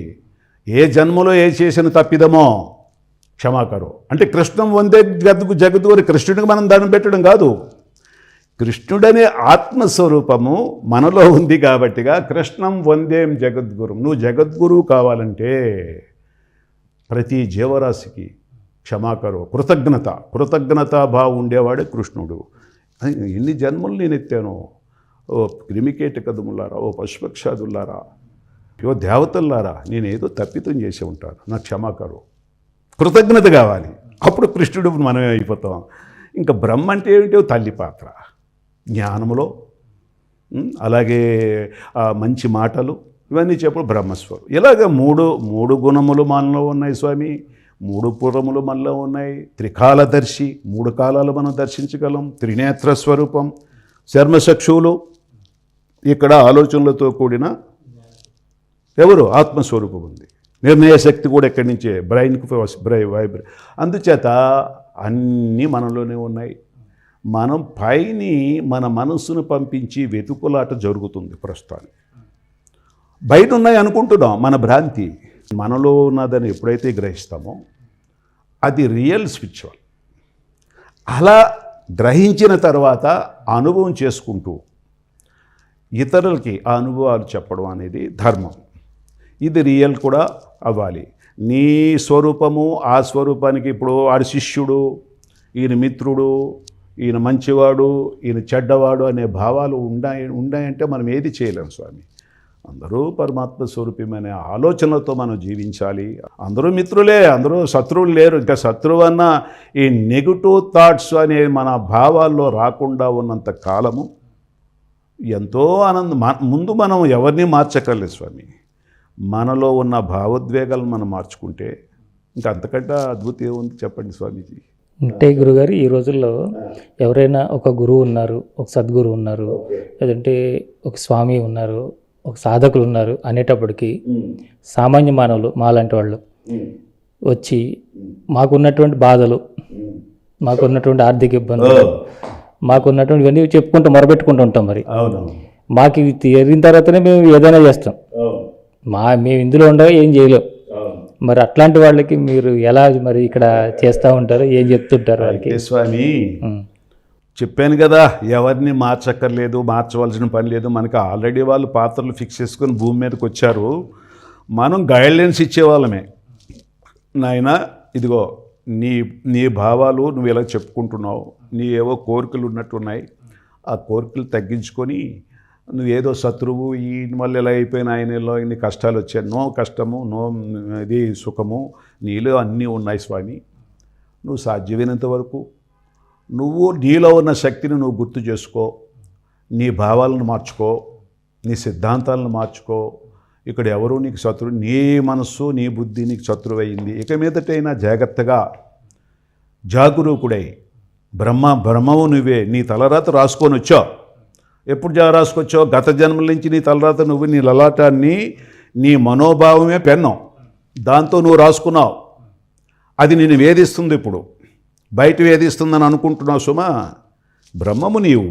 ఆ బ్రహ్మము నీ రాత నీ భావాలతో నీ నిర్ణయ శక్తితో రాసుకొని వచ్చేసావు. అది నేను వేధిస్తుంది, దుఃఖగ్రస్తం చేసింది. కంటికి పెడితే కుంటికి, కంటికి పెడితే ఇలా వస్తుంది, లేమితనం వచ్చింది. కాబట్టి నువ్వు మళ్ళీ తిరిగి మార్చుకుంటాడు నువ్వే. ఇక్కడ భగవంతుడు వచ్చి నిన్ను ఎత్తి మీద చేసి మార్చేసి భ్రమ తీసేసేయి. నీ భావము మార్చుకో. ఇగో నా స్వరూపము, సృష్టిలో ఉన్న ప్రతి స్వరూపం ఒకటి. ఎన్నాళ్ళు బట్టి వారిని శత్రువులు అనుకొని నేను వేధించాను. అది అక్కడ శత్రుత్వం లేదు, నాలోనే. స్వామి చెప్పారు శత్రుత్వం నాలోనే ఉందని. మిత్రుడు ఎక్కడా లేడు, నాలోనే మిత్రుత్వం ఉందని స్వామి చెప్పారు. అయితే నా ఆలోచన మార్చుకోవాలన్నమాట. ఇంకెక్కడా ఏది మార్చక్కర్లేదు. ఎవరిని మనం మార్చవలసిన పని లేదు. మనలో ఉన్న మన మనస్సుని, బుద్ధిని మనం ఏకత్వంతో జీవింప చేసుకుంటూ ఉండాలన్నారు స్వామి. చూద్దాం, ట్రై చేద్దాం. ట్రై చేస్తే అప్పటికి ఇప్పటికి ఏంటి తేడా గమనించుకుందాం అని మీరు పరిశీలించుకోండి. మీరు పరిశీలించుకుంటే అది మీకే అనుభవం జరుగుతూ ఉంటుంది. కాబట్టిగా సరే భక్తి చెయ్యండి, మీరు విపరీతమైన యాత్రలు చెయ్యండి, అక్కడ కూడా మనసు నిర్మలత్వం చేయండి. మీరు కొబ్బరికాయ కొడుతున్నారు, ఓ భగవాన్ ఇదిగో నా శిరస్సులో ఉండే తెల్లని మనసు నీకు ఇచ్చాను, ఒక జ్ఞానజలం నాకు ప్రసాదించు, నాకు జ్ఞానం తగ్గింది, నేను ఏదో అధోగతిలో పడ్డాను అని ఆ వైట్ ఏదైతే కొబ్బరి ఉంటుందో ఆ స్వీట్నెస్ నాకు కావాలి. ఆ జ్ఞానజలం ఉంది, నాకు జ్ఞానజలం లేదు నా మేధస్సులో, ఆ జ్ఞానజలం ప్రసాదించు అని మొక్కుతూ. ఎక్కువ దండకాలు చదవకండి, దండకాలు చదివినంత మాత్రాన మీకు కోరికలు తీరిపోవు. కానీ జ్ఞానజలం, ఒక ఆనందాన్ని, సంతోషాన్ని, ఆరోగ్యాన్ని నాకు ప్రసాదించు, నాకు అవే కావాలి అని కాస్త అలా మీరు ఆ పరమాత్మను మీరు వేడుకోండి. అలాగే ఈ ఊదొత్తులు వెలిగిస్తూ ఉన్నారు. ఆ మధురమైన సువాసనలు వెదజల్లే గుణములు నాకు ఓ పరమాత్మ, ఓ నీవు ఏ దేవుడిని మొక్కుంటే ఆ దేవుడిని అడుగు, మధురమైన సువాసనలు వస్తున్నాయి. అది శాంతి గుణము, ఆనందము, సంతోషము, ఆరోగ్యము, ప్రేమ, దయాగుణం, క్షమాగుణం లేవు నాకు. అహంకారంతో విరవీగుతున్నాను. ఆ గుణములు ఈ మధురమైన సువాసనలాగా నాకు ఇచ్చేసే అని కాస్త మనన గమనాలు చేయండి. ఇలా భక్తి చేసుకుంటూ మీ భావాలు మార్చుకుంటూ మీ నిర్ణయ శక్తిలో అంతా ఒకటే అని నిర్ణయం పెట్టుకుంటూ మీ జీవన విధానం సాగించండి. సాధ్యమైనంత వరకు మంచి జరుగుతుందని నేను అనుకుంటా. అంతే, మంచిగా జరుగుతుందని మళ్ళీ వాళ్ళకి నేనేం చెప్పనండి. కానీ మార్చుకోవడం మంచిది. గుణములు మార్చుకోండి, భావాలు మార్చుకోండి అని మళ్ళీ కొంతమంది పూర్తి నమ్మకం ఇచ్చేస్తారు. ఆ నమ్మకాలు కూడా ఇవ్వకూడదు స్వామి. ఇంచేతంటే మళ్ళీ వాళ్ళు సఫర్ అవుతారు కదా స్వామి. ప్రశాంతంగా ఉండాలంటే ఈ మెట్టు. గజిబిజిలో ఉన్నావు, ఆల్రెడీ గజిబిజిలో ఉండి అనుభవిస్తున్నావు. ఇక దీనివల్ల నువ్వు గజిబిజి అయ్యావు. ఈ భావాల వల్ల, ఈ నిర్ణయ శక్తి వల్ల గజిబిజి అవుతున్నావు అని నేను అనుకుంటున్నాను. నా అనుభవం చెప్తున్నాను. ఇవి కొద్దిగా తగ్గించుకొని ఈ భావాలతో, ఈ నిర్ణయ శక్తితో అంతా ఒకటిగా భావిస్తూ ఏదో కాస్త సాధన అంటే ఏంటి, నీలో ఉన్న ఆ ఈశ్వర స్వరూపాన్ని ఒకసారి మననం గమనం చేసుకుంటూ, అలాగే స్ట్రెస్ వచ్చినా సరే ఆ ఈశ్వర స్వరూపం ఉదయం సాయంత్రం ఒక అరగంట పావుగంట చేసుకుని, అలాగే నడుస్తున్నప్పుడు, కూర్చున్నప్పుడు, తిన్నప్పుడు కూడా నువ్వు ఒకసారి అలా మనన గమనాలు చేసుకుంటూ ఉండు. నీకు ధైర్యం వస్తుంది, ఆనందంగా ఉంటావు, సంతోషంగా ఉంటావు అని అప్పుడప్పుడు చెప్తూ ఉంటా స్వామి. నవవిధ భక్తి మార్గాల ద్వారా దేని ద్వారా అయినా సరే మన ముక్తిని, మోక్షాన్ని పొందవచ్చు అని చెప్తారు. ముక్తి మోక్షం అనే నానుడి మనకి బాగా మన పూర్వీకుల దగ్గర నుంచి వచ్చింది, పుస్తకాల్లో ఉంది. ఇక్కడ ముక్తి అని అడిగారు. ముక్తి అంటే ఏమిటన్నది ఎవరికీ తెలియదు స్వామి. ముక్తి అంటే ఏంటి? స్వర్గంలోకి వెళ్ళిపోవడం, జీవన్ముక్తి. జీవన ముక్తి అంటే ఇక్కడ జీవనముక్తి అనే ప్రశ్న కంటే ఏమిటంటే జీవిస్తూ ముక్తి పొందాలి. అర్థమైందా మీకు? జీవిస్తూ జీవనం చేస్తూ ముక్తిలో ఉండాలి. ముక్తి అంటే ఏంటంటే ముముక్షువు అంటే అది మన ముఖము లోపల ఒక ముఖం ఉంది చూసారా, బయట భౌతిక ముఖం, లోపల అంతర్ముఖం ఆత్మముఖం ఉంది. ఆత్మముఖంగా ఉంటే ఆనందం, సంతోషము, ఆరోగ్యముతో జీవించడం అంటే ముక్తి పొందడం, అది ముక్తిలో ఉండడం. ఆనందం ఉంటే ముక్తిలో ఉండడమే కదా, సంతోషం ఉంటే ముక్తిలో ఉండడం, ఇంకా ప్రేమ దయాగుణాలతో ఉంటే ముక్తిలో ఉండడమే కదా. ఏదైనా ఎవరైనా డ్రెస్ ఇచ్చినా మనం తీసుకోకపోవడం, ఇవన్నీ ముక్తిలో ఉండడం.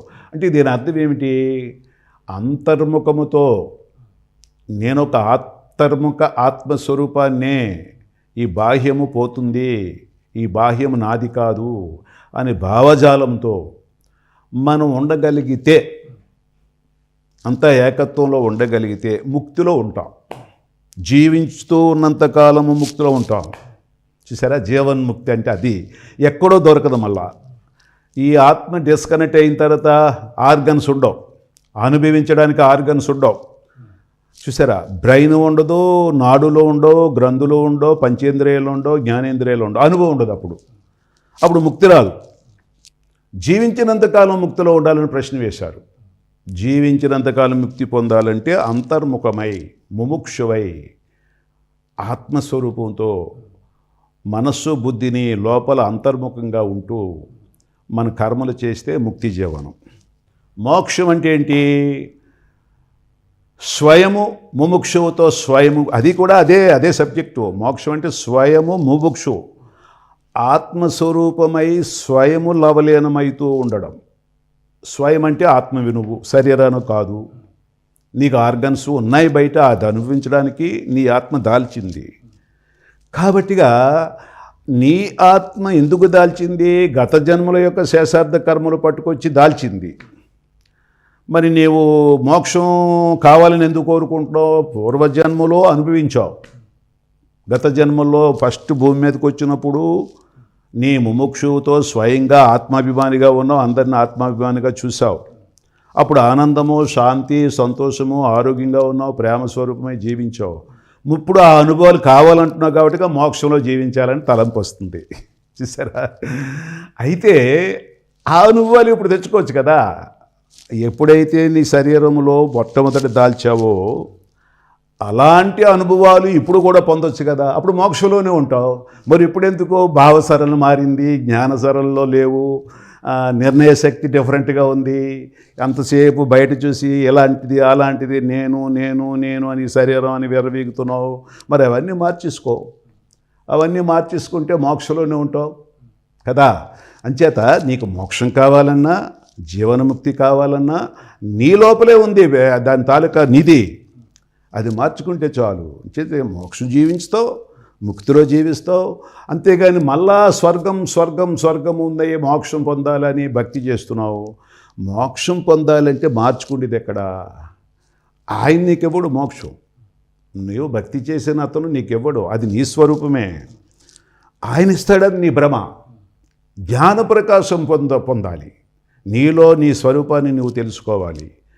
నేనెవరు అనే సంగతి తెలుసుకో. నేనెవరు, నా స్వరూపం ఎవరు అన్నది ఎప్పుడైతే మనం తెలుసుకుంటామో ఆ ముక్తి, ఆ మోక్షం, జీవన్ముక్తి అన్నీ మనం అనుభవాలు జరుగుతూ ఉంటాయి. ఇది బయట ఎక్కడో ఉంది, లేకపోతే ఎవరో ఇస్తారని, ఏ దేవుడు దగ్గరికి వెళ్తే ఆయన, ఏ గురువు దగ్గరికి వెళ్తే మోక్షం ఇస్తాడని కాస్త భ్రమ మాత్రమే. ఎవరిచ్చిది కూడా జ్ఞానమే. జ్ఞానమే భగవతత్వం. నీ స్వరూపాన్ని నువ్వు తెలుసుకోవడం ముందు సబ్జెక్టు, తర్వాత ఈశ్వరుడు ఎవరో తెలుసుకోవడం రెండో సబ్జెక్ట్. ముందు నీ స్వరూపం తెలుసుకోతే అన్నీ తెలిసిపోతాయి స్వామీజీ. ప్రారబ్ధ కర్మలు అని అంటారు. మీరు కూడా అన్నారు దాన్ని. ఎలా అంటే మనం గత జన్మల నుంచి తెచ్చుకున్నవి అనుభవించాలండి. అంటే అసలు ప్రారబ్ధ కర్మ అంటే మనం మళ్ళీ ఈ జన్మ చాలించి వెళ్ళేటప్పటికల్లా కర్మనాశనం చేసుకోవడం, కర్మ లేకుండా చేసుకోవడం అసలు సాధ్యమయ్యేదేనా? కర్మలు లేకుండా మాత్రం జరగదు స్వామి. ఇందాక చెప్పుకున్నాం, భూమి మీదకి రావడమే కర్మ చేయడానికి. కర్మ చేయకుండా ఏ ఆత్మ ఉండలేదు. మనన గమనాలు ఆత్మకు ఉంటాయి, పశుపక్షాదులకి ఉంటాయి, కానీ తెలియదు. మనన గమనం, మననం అంటే అర్థం ఏమిటి? నీలో ఉన్న ఆలోచన ఏమిటి అన్నది తెలిసేది మానవ జీవనమే. పశుపక్షాదులకి నా ఆలోచన ఏంటి, ఆలోచన ఉంది తెలియదు. అలా గమనము, నిర్ణయ శక్తి తెలియదు. దానికి ఒక రకమైన పెట్టేశాడు. బుసలు పెట్టడము అంటే ఇంకా దాని ఒక విధి. బుసలు పెట్టాలా వద్దా అన్నది మనకు తెలుసు, అవునా కాదా? బుసలు పెడితే నా కోపమే నాకు శత్రువు అవుతుంది. అది ఎదట వాళ్ళ మీద మనం వైబ్రేట్ కోపంతో బుసలు కొడుతున్నాను, అది నాకే తిరిగి వస్తుందన్నది మనకు తెలుసు. ఆ జంతువులు తెలియదు కదా, దాని నైజం అటువంటిది. ప్రారబ్ధ కర్మ అన్నది నెగిటివ్ అయినా పాజిటివ్ అయినా ఏ ఆలోచనతో ఉన్నా కర్మే. అది ప్రారబ్ధమే, మనకు వచ్చిందే. ప్రారబ్ధం అంటే ఏంటి? మన దకలు పడిపోయింది, మనం అనుభవించేసాం. చూసారా, మనం అనుభవించిందే ప్రారబ్ధం. మరి ఆ అనుభవించిన తర్వాత ఆ ప్రారబ్ధం మరి నువ్వు డిస్కనెక్ట్ చేయాలని అడుగుతున్నారు మీరు. ఎలాగవుతుంది స్వామి? ఇప్పుడు నీ భావాలు ప్రస్ఫుటమైపోయాయి, అంటే మన వచ్చే జన్మకి క్యారీ ఫార్వర్డ్ అవుతుంది. నిర్ణయశక్తి ప్రస్ఫుటం అయిపోయింది, కర్మ జరిగిపోయింది. మరి నెక్స్ట్ జన్మలో అది ఆ శేషార్థం మనం ఇందాక చెప్పుకున్నాం కదా, పట్టుకెళ్ళి అనుభవించాలి కదా స్వామి. అనుభవించడానికి వీల్లేదు, నువ్వు ఎవరిలో లీనమైపోవు. అంటే ఈ జనన మరణ చక్రానికి ఇంకా జనన మరణ చక్రం అంటే ఏంటి? నువ్వు స్వయం చక్రధారివి, స్వదర్శన చక్రధారి. స్వయం దర్శించుకుంటూ ఈ చక్రములో, ఈ జీవన గమనములో నీ స్వరూపాన్ని నువ్వు దర్శించుకుంటూ, లేదు నీ స్వరూపం నీ తెలియక శరీరాన్ని దర్శించుకుంటూ, ఏది ఉన్నా ఈ చక్రంలో నువ్వు తిరుగుతూనే ఉంటావు. ఈ జనన మరణ చక్రంలోంచి బంధింపబడతావు తప్ప వేరే అవడానికి వీల్లేదు. ఎందుకు? భూమి మీదకి రావడమే భావాలతో వచ్చావు, నిర్ణయ శక్తితో వచ్చావు, కర్మ చేయడానికే వచ్చావు. అది గత జన్మలో శేషార్థము పరార్థము అనుభవించడానికి వచ్చిన తర్వాత అలాగే ఎన్ని వేల కోట్ల జన్మలెత్తినా ఈ ప్రారబ్ధమనే కర్మని అనుభవించాలి. అది డిస్కనెక్ట్ కాదు. స్వర్గజీవనము కూడా ప్రారబ్ధమే, నరక జీవనం కూడా ప్రారబ్ధమే. ఇక్కడ నరక జీవనం ప్రారబ్ధం కాదు, స్వర్గ జీవనం ప్రారబ్ధం కాదు అనడానికి వీల్లేదు. కానీ నువ్వు దేవతలా జీవించాలన్నా, సాధారణ మానవుడిగా జీవించాలన్నా అది ప్రారబ్ధమే, అది మనలోనే ఉంది. స్వర్గ జీవనం చేసుకుంటే జన్మ లేనట్టు. ఇక్కడ చూడండి, జన్మ లేకపోవడం అంటే జన్మ ఉంది, కానీ ఇక్కడ స్వయం ఆర్గన్స్తో నిత్యము ఆనందము, సంతోషము, ఆరోగ్యంతో, ప్రేమ స్వరూపమే మమేకమై జీవిస్తడం అన్నది జన్మ లేనట్టు. చూసారా? ఇప్పుడు జన్మ నాకు అద్దని ఎందుకంటాడు వీడు, ఈ ఆత్మపురుషుడు? అమ్మమ్మ నేను పడ్డ కష్టాల వల్ల పడలేదు, ఈ కష్టాలు ఎందుకురా భగవంతుడా, నేను నీలోనే చెందిపోతాను అని మొర్రపెట్టుకుంటూ ఉంటాడు వీడు. కానీ మొర్రపెట్టుకున్నంత మాత్రాన్ని జన్మ లేకుండా చేసేస్తాడు అనుకున్నారేంటి? అసలు ఆ మొరలు అవి ఆలకించేవాళ్ళు లేడు. నీ మొర నువ్వే ఆలకించు. నీ జన్మలో పరంపర ఏంటి అన్నది నువ్వు తెలుసుకో. కర్మల ఫలితాన్ని మార్చుకో, నీ ఆలోచనలు మార్చుకో, నీ భావాలను మార్చుకో. మంచి ఆనందముతో, సంతోషంతో జీవించాలనే కర్మ ఒకటి ఉంది. అంతా ప్రేమ స్వరూపమే, అంతా ఆనంద స్వరూపమే, అందరూ దేవతామూర్తులే, అందరూ పరమాత్మ స్వరూపమే. నేను అదే, నా మీద వాళ్ళు కోపపడడం కాదు, నా కోపమే అని మన జీవన విధానంలో మనం ఎప్పుడైతే జ్ఞాన ప్రకాశంతో జీవించగలుగుతామో అప్పుడు ప్రారబ్ధ కర్మ అదే స్వర్గ జీవనానికి మూలం. ఆ స్వర్గ జీవనం అంటే జన్మ లేనట్టు. ఇప్పుడు జన్మ లేనట్టు జీవనం అంటే అర్థం ఏంటి? నిత్యం ఆనందంగా ఉంటున్నాడు, ఇంకా జన్మ ఉంటేంటి లేదంటే వీడు ఆనందంగా లేడు, ఈ జన్మ నాకు వద్దంటాడు. చూసారా? అంచేత ప్రారబ్ధ కర్మ అనేది ఎక్కడికి పోదు, లీనమైపోతానన్నది మాత్రం ఈ సబ్జెక్ట్ ఉంది చూసారా, అది నా అనుభవాల్లో మాత్రము లీనమవడం అన్నది లేదు. నేను నా అనుభవం చెప్తున్నాను స్వామి. ఏదో మరి రాసుకున్నాం, చదువుకున్నాం, వాళ్ళు రాసుకున్నారు. ఎవరు? మన పూర్వీకులు మన ఆత్మస్వరూపంతో అనుసంధానమై ఆ ఈశ్వరుడిని గ్రహిస్తూ మనన గమనాలతో ఏం జరుగుతుందో అనుభవాలు లిఖింపు చేశారు. మరి వారి అనుభవం వారిది, మనం చెప్పే అనుభవం మనం చెప్పేది, ఏది మంచిదా ఏది చెడ్డదనేది ఎవరిని తప్పు పట్టకూడదు. ఇది మన సిద్ధాంతం. మీకు మొదట్లో స్ఫురించినటువంటి ప్రశ్నలకి సమాధానాలు దొరికినాయా గురుగారు? సమాధానము దొరికినట్టే అనిపిస్తుంది స్వామి. అంటే మీకు మొదట్లో సృష్టి అంటే ఏంటి, దొరికి సూర్యుడు ఎవరు, ఈ ఆకాశం ఏంటి, అవును వీటికి మీరు ఈ సమాధానం దొరికింది. ఎందుకంటే నేను నమ్మకం ఎట్లా పెట్టుకున్నానంటే స్వామి, సృష్టి అంటే ఏమిటని ప్రశ్న వేశారు. సృష్టి అంటే ఏంటి? ఈ స్వయములోనే సృష్టి అంతా ఉంది, సృష్టిలోనే స్వయం ఆధారపడి ఉంది. అంటే స్వయం అంటే ఏంటి, సృష్టి అంటే ఏంటన్న ప్రశ్నకి సమాధానం ఏంటంటే, సృష్టి అంటే విశ్వం అంతా వస్తుంది స్వామి. విశ్వం అంటే నవగ్రహములు ఎక్కడి వరకైతే వ్యాపించి ఉందో దాని పేరు విశ్వం అండి, విశాలమైన స్వయం. అందులో ఆ విశాలమైన ఈ నవగ్రహములనే విశ్వమైన స్వయములో ఒక చైతన్యము రిలీజ్ అవుతుంది స్వామి. దాన్ని మనం సైన్స్ ద్వారాగా మనం చెప్పకూడదు, ఏదో చైతన్యము రిలీజ్ అవుతుంది. చైతన్యం అంటే అర్థం ఏమిటి? ఉనికి రిలీజ్ అవుతుంది. ఆ ఉనికి ఎక్కడి నుంచి వచ్చింది? ఆ చైతన్యం పరిచేది ఎవరు అంటే ఒక అవ్యక్తం. అదొక రకమైన అవ్యక్త శక్తి, పరమ చైతన్యం. ఆ పరమ చైతన్యము ఈ ఉనికి కలిపిన సముదాయమే సృష్టి. చూసారా, పరమ చైతన్యము ఉంది, ఈ సృష్టిలో వెదజల్లిన ఏదైతే ఉనికుందో ఈ రెండు కలిసి ఉండుటే సృష్టి. నా నమ్మకం, నా భావన. అయితే ఈ రెండు ఎలా కలిసి ఉన్నాయంటే, అణువులు పరమాణువులు ఉనికి ద్వారా వస్తుంది, పరమ చైతన్యము అవ్యక్తంగా ఉంది. ఈ ఉనికి అణువులు పరమాణువులో ఈ ఉనికి రెండు కలిపి ఒక బిగ్ బ్యాంగ్ జరిగి ఒక జీవకణములుగా పరిమాణం చెంది రూపాంతరం చెంది ఒక రూపం కింద తయారయ్యి ఈ వృక్ష సంపద, ఈ ఇవన్నీ మానవుల సంపద, ఈ క్రిమికీటకాల సంపద ఏర్పడింది. ఈ ఏర్పడడం వల్ల మూలమంతా ఈ పరమ చైతన్యము, ఈ యొక్క నవగ్రహముల ఉనికే మూలము. దానికి మూలం అదే, ఒక శక్తే. విశ్వ యూనివర్సల్ అని పేరు పెడతాము, గాడ్ అని పేరు పెడతాము, ఎన్ని పేర్లు పెట్టుకున్నా అది సృష్టి. ఆ సృష్టిలో అవ్యక్తమే. ఆ రూపాంతరం పర్వతాలు ఇవన్నీ ఏర్పడ్డాయి. అయితే ఇక్కడ దేవమానవాళి ఎలా వచ్చిందంటే, మనలో ఒక దైవమైన ఒక ప్రేరణ, ఒక అవ్యక్తమైన ప్రేరణ, ఈ అవ్యక్తమైన ప్రేరణ పరమ చైతన్యముతో అనుసంధానమై మానవాళి అవ్వచ్చు, ఏదవచ్చు, ఈ సృష్టికి ప్రాణశక్తిగా ప్రొడ్యూస్ అయింది. ప్రాణశక్తి అంటారు. ప్రాణం అంటే ఏంటి? వాయువుతో అనుసంధానమైనది. ఈ అణువులు పరమాణువులతో ఉనికి. చూసారా, ఈ రెండు కలిపితే ఏమవుతుందంటే ప్రాణము. ఈ ప్రాణశక్తి ఎప్పుడైతే ప్రస్ఫుటమవుతుందో ఈ కణముల్లో మళ్ళా ప్రాణశక్తి ఉంది, చైతన్యం ఉంది. చూసారా, అంటే ఆ జీవపాశ్వము ప్రొడ్యూస్ అయింది. జీవపాశ్వం అంటే మనలో ఉన్న జీవకణం.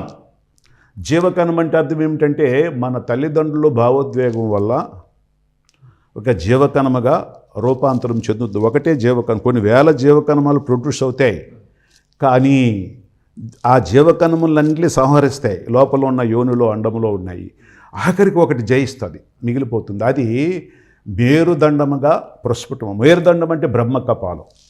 ఈ బ్రహ్మకపాలం వెన్నుపూసతో మూలాధారం వరకు మేరుదండము ఇలాగ పాములాగా ఆకారం ఉంటుంది. అది జీవపాశ్వం. అప్పుడు ఇదేమవుతుందంటే, ఈ బ్రహ్మకపాలము నుంచి మేరుదండముగా ఏర్పడి ఇప్పుడు వెన్నుబాముగా తయారయ్యి దానికి మనన గ్రహణాలు ఉన్నాయి. బ్రహ్మకపాలానికి సృష్టి ఎక్కడి నుంచి వచ్చిందో దానికి తెలుసు. ఆ జీవకణానికి తన స్వరూపం ఏంటో తనకు తెలుసు. ఎక్కడి నుంచి నేను ఈ రూపాంతరం చెందానో దాన్ని తెలించేదంటే మరి అక్కడి నుంచి వచ్చిన మూలమే కదా స్వామి. సృష్టిలోంచి వచ్చిన మూలము, సృష్టి తాలూకు రహస్యాలు తెలుసు. ఈ మన పూర్వీకులు అలా గ్రహించారు. తన స్వరూపాన్ని గ్రహించడానికి కారణం బ్రహ్మకపాలంలో ఒక అద్భుతమైన శక్తి ఉంది, రిసీవింగ్ పవర్. అది సైన్స్ అనొచ్చు, ఇంకోటి అనొచ్చు. మన ఇక్కడ సాధనము అమెరికాలో మనకి ఎలాగైతే కనిపిస్తుందో అంతకంటే అద్భుతమైన మేధాశక్తి ఈ మేధస్సులో బ్రహ్మకపాలంలో ఉంది. తన యొక్క ఫార్ములా అంతా, ఆ ఫార్ములా ఎప్పుడైతే ఉందో ఈ జీవకణముగా తయారై కణములు అనేక కణములుగా దాని రూపాంతరంగా ఏర్పరచుకొని అవయవాలు ఏర్పరచుకోవడం, బయటికి రావడం, భావసరళని వెదజల్లడం, ఇవన్నీ ఫస్ట్ మానవాళికే ఒక శక్తి అద్భుతం. ఆ తర్వాత ఇవన్నీ జంతుజాలములు, వృక్ష సంపద అది కూడా వచ్చాయి. ఈ సృష్టి ఏర్పడడానికి కారణం అదే. ఆ సృష్టికి మనకి చాలా సంబంధం ఉంది. ఆ సృష్టి వేరు, మనం వేరు కాదు. మనం అక్కడి నుంచే వచ్చాం, మళ్ళీ అక్కడికే చేరుకుంటూ ఉంటున్నాం, మళ్ళీ వస్తున్నాం, మళ్ళీ తిరిగి వెళ్తున్నాం. ఈ సృష్టిలో ఉన్న యథార్థ రహస్యం నాకు అనుభవం అవుతుంది. ఈ ఆకాశం ఎందుకు ఇలా ఉంది, అసలు ఆకాశం ఉందా లేదా? ఆకాశం అనేది ఆత్మ యొక్క స్వరూపము, మొత్తం విశ్వమంతా ఉంది. దానికి లెక్క కట్టలేము, కొలతలేదు. ఆల్రెడీ సూక్ష్మాతి సూక్ష్మమైన అణువులు, పరమాణువుల యొక్క స్వరూపము సృష్టి అంతా వెదజల్లొద్దు స్వామి. ఉంది అంటే లేదు అనడానికి వీల్లేదు, ఉంది అనడానికి వీల్లేదు, దానికి అంతు లేదు. కాబట్టిగా ఉంది. ఇప్పుడు ఈ ఉనికి ఎక్కడి వరకు ప్రొడ్యూస్ అయ్యి ఎక్కడి వరకు కేంద్రీకృతం అవుతుందో అన్నది మనం కొలతలు ఉండవు. నవగ్రహాలు ఎక్కడి వరకు తిరుగుతున్నాయి, ఎక్కడి వరకు ఉంటుందన్న దాని కొలతలు, కొలమానాలు ఉండవు. మొత్తం మీద సృష్టి ఉంది. ఆ సృష్టియే పరిణామమే ఈ రూపాంతరాలు. ఇవన్నీ పర్వతాలు మన కంటికి ఏదైతే రప్పతీస్తే కనిపిస్తున్నాయో అవన్నీ అందులో ఫార్ములా. అందులో మానవాళి మాత్రము అది గ్రహించే తత్వము, మననం చేసే తత్వం మానవాళికి ఉంది. వేరే అది కొంతమంది ఆది మానవులు అంటారు. ఆదిలో ఇంకా గ్రహించేవారు. ఆది మానవులు అంటే మొట్టమొదట పూర్వంలో మన సృష్టికి పుట్టిన అక్కడి నుంచి వచ్చిన వాళ్ళు గ్రహణ మననాలు ఎక్కువ చేసేవారు. అలా రాను జన్మలు తీసుకోగా జన్మల పరంపరలో గ్రహణ మననం తగ్గి సృష్టిలో ఏదైతే రూపాంతరాల్లో మన మనస్సు, మననం, గమనం చిక్కుకొని ఇదేంటి అదేంటి, వీళ్ళేంటి ఇలా ఉన్నారు, వాళ్ళేంటి అన్నది మననంగా లోపల ఉన్న సబ్జెక్టు యొక్క రహస్యాలను మర్చిపోయి భౌతికములో మనం పడ్డాం. భౌతికంలో అదే మాయా అంటారు. భౌతికాన్ని గ్రహించే తత్వము మాయా. భౌతికంలో ఏముందన్నది మర్చిపోవడం అన్నది జ్ఞానం.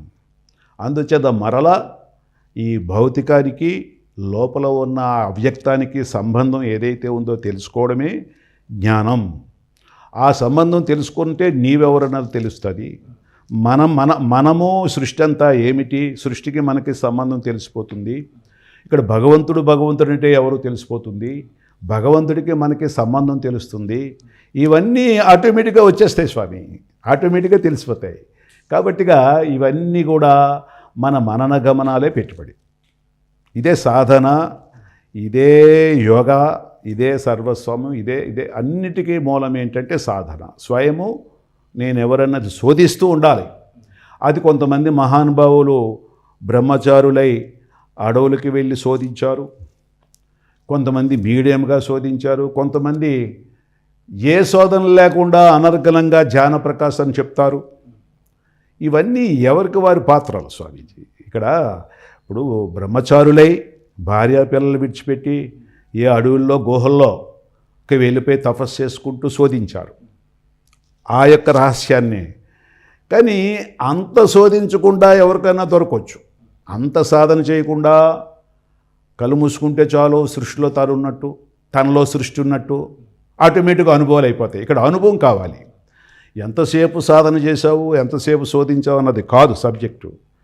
ఇది జన్మల పరంపర బట్టి ఈ అనుభవాలు, ఈ జ్ఞాన సంపద వస్తూ ఉంటుందని నా నమ్మకం స్వామీజీ. అది నేను తెలుసుకున్న విషయం. పర్వదినాలు, పండగలు, ఉత్సవాలు, జాతరలు ఇవన్నీ మనకు అవసరమా గురుగారు? ఇక్కడ అవసరము ఉన్నాయి, అనవసరం ఉన్నాయి. అంటే ఏమీ లేదు. మనలో పూర్వీకులు దేహం విడిచారు, ఆయన మీద ప్రేమ ఉంది. ఆయన మీద ప్రేమతో ఆ ఆత్మపురుషుడిని భగవంతుడి కింద చూసేవారు. ఆత్మపురుషుడు ఎప్పుడైతే దేహం విడిచాడో ఆయన పరమాత్మలో చెందాడు. ఆయన ద్వారా మా నాన్నగారు, మా అమ్మగారు, పేరెంట్ వాళ్ళు మాకు ఆశీస్సులు ఇస్తారు. ఆశీస్సులు, ఆయన ఆశీస్సులు పొందు భగవత్ స్వరూపులు. వాళ్ళ ఆశీస్సులు మనకు దొరుకుతాయని భావనలు ఉంటాయి కదా స్వామి. అంచేత ఈ పండగలు పెద్దలకు ఇవి చేయడం, క్రతువులు చేయడం అనేది నానుడిగా వచ్చింది. అలాగా మానవాళి ఆ భక్తి పరంపర అవ్వచ్చు, ఈ పండుగలు పబ్బాల పరంపర అవ్వచ్చు, సాటిస్ఫాక్షన్ కొరకే, ఆనందం కొరకే. కానీ రియల్ వస్తుందా లేదా అంటే అది భావమే కదా. ఏ భావం? ఓ తండ్రి, నువ్వు ఎక్కడున్నావో, నీవు నడిపించావు, నేను మర్చిపోలేకపోతున్నావు, మా వెన్నంటి నడిపిస్తున్నావు, మాకు చేదోడు వాదడుగా ఉంటున్నావు, మరి ఈ ప్రసాదం మీకు పెడుతున్నాం, స్వీకరించండి అని మంచి భావాలు ఇస్తున్నాం కదా. అలాగే భగవంతుడి దగ్గరికి వెళ్తున్నాం సార్. ఆ క్షణంలోనైనా మన భావోద్వేగాలు పాజిటివ్గా ఉంటున్నాయి కదా. ఇప్పుడు ఎక్కడ ఏది చేసినా మన పాజిటివ్ భావోద్వేగాలకి క్షణికానందం ఫలం అవ్వచ్చు, శాశ్వత ఫలం అవ్వచ్చు, మొత్తం మీద ఏదో ఫలం అందుతూ ఉంటుంది. నెగిటివ్ భావోద్వేగాలకి ఫలం అందుతూ ఉంటుంది.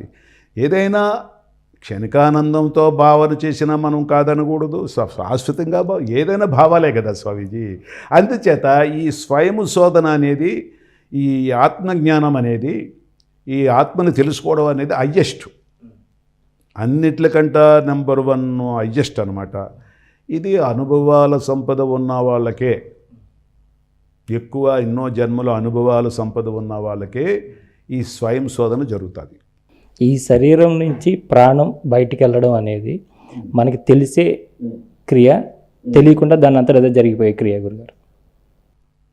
శరీరం నుంచి ప్రాణం వేరవడం అంటే స్వామి, అది ఎలా వస్తుందో చెప్పలేము.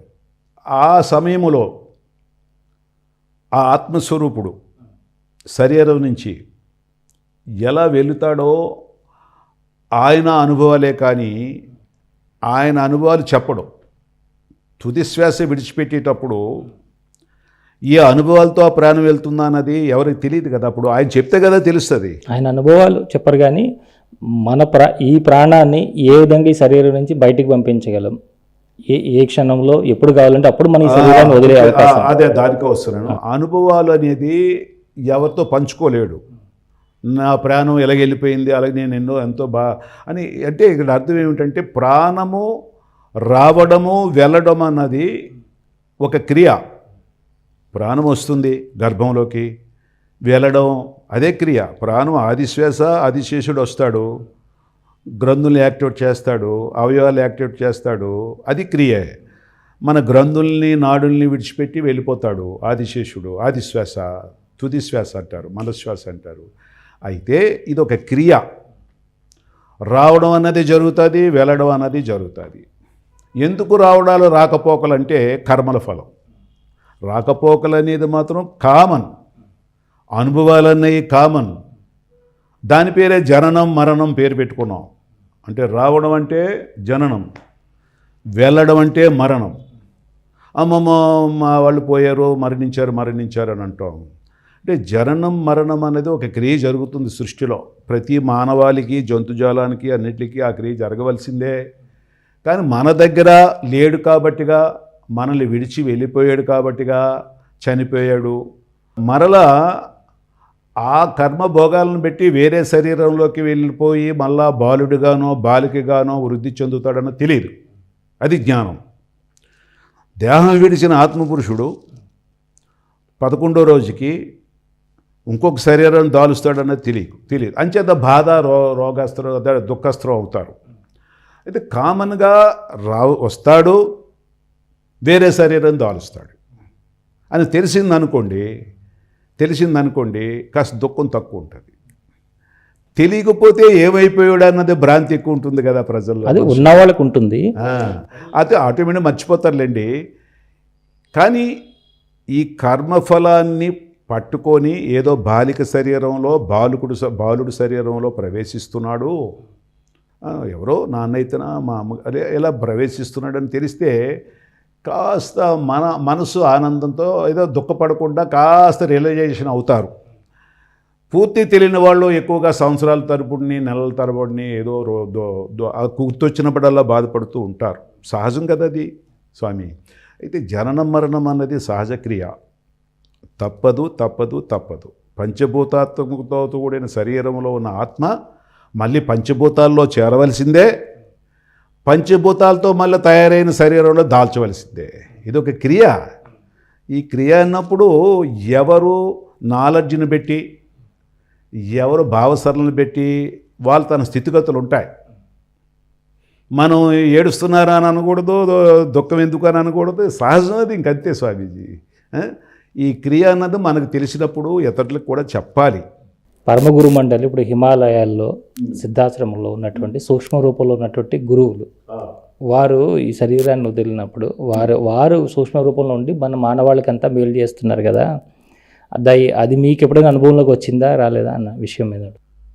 ఇంక ఏకత్వం పరమాత్మ స్వరూపమైనప్పుడు వాళ్ళు కూడా భావోద్వేగాల రూపంలో అందరూ హెల్ప్ చేయడానికి ప్రవేశిస్తారు, లేదా శరీరం తీసేసుకుంటారు కూడా.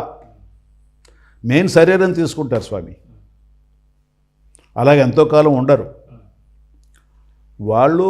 సాధన నేను దేహం విడిచిన తర్వాత ఈ మానవాళికి ఉపకారం చేయాలి, మానవాళి మేధస్సులో ప్రవేశించి జ్ఞాన ప్రకాశాన్ని పంపించాలి, వాళ్ళని కూడా నాలాగే సాధకులుగా చేయాలి అనే ఎక్కువ భావనలు పెట్టుకుంటారు అనుకోండి.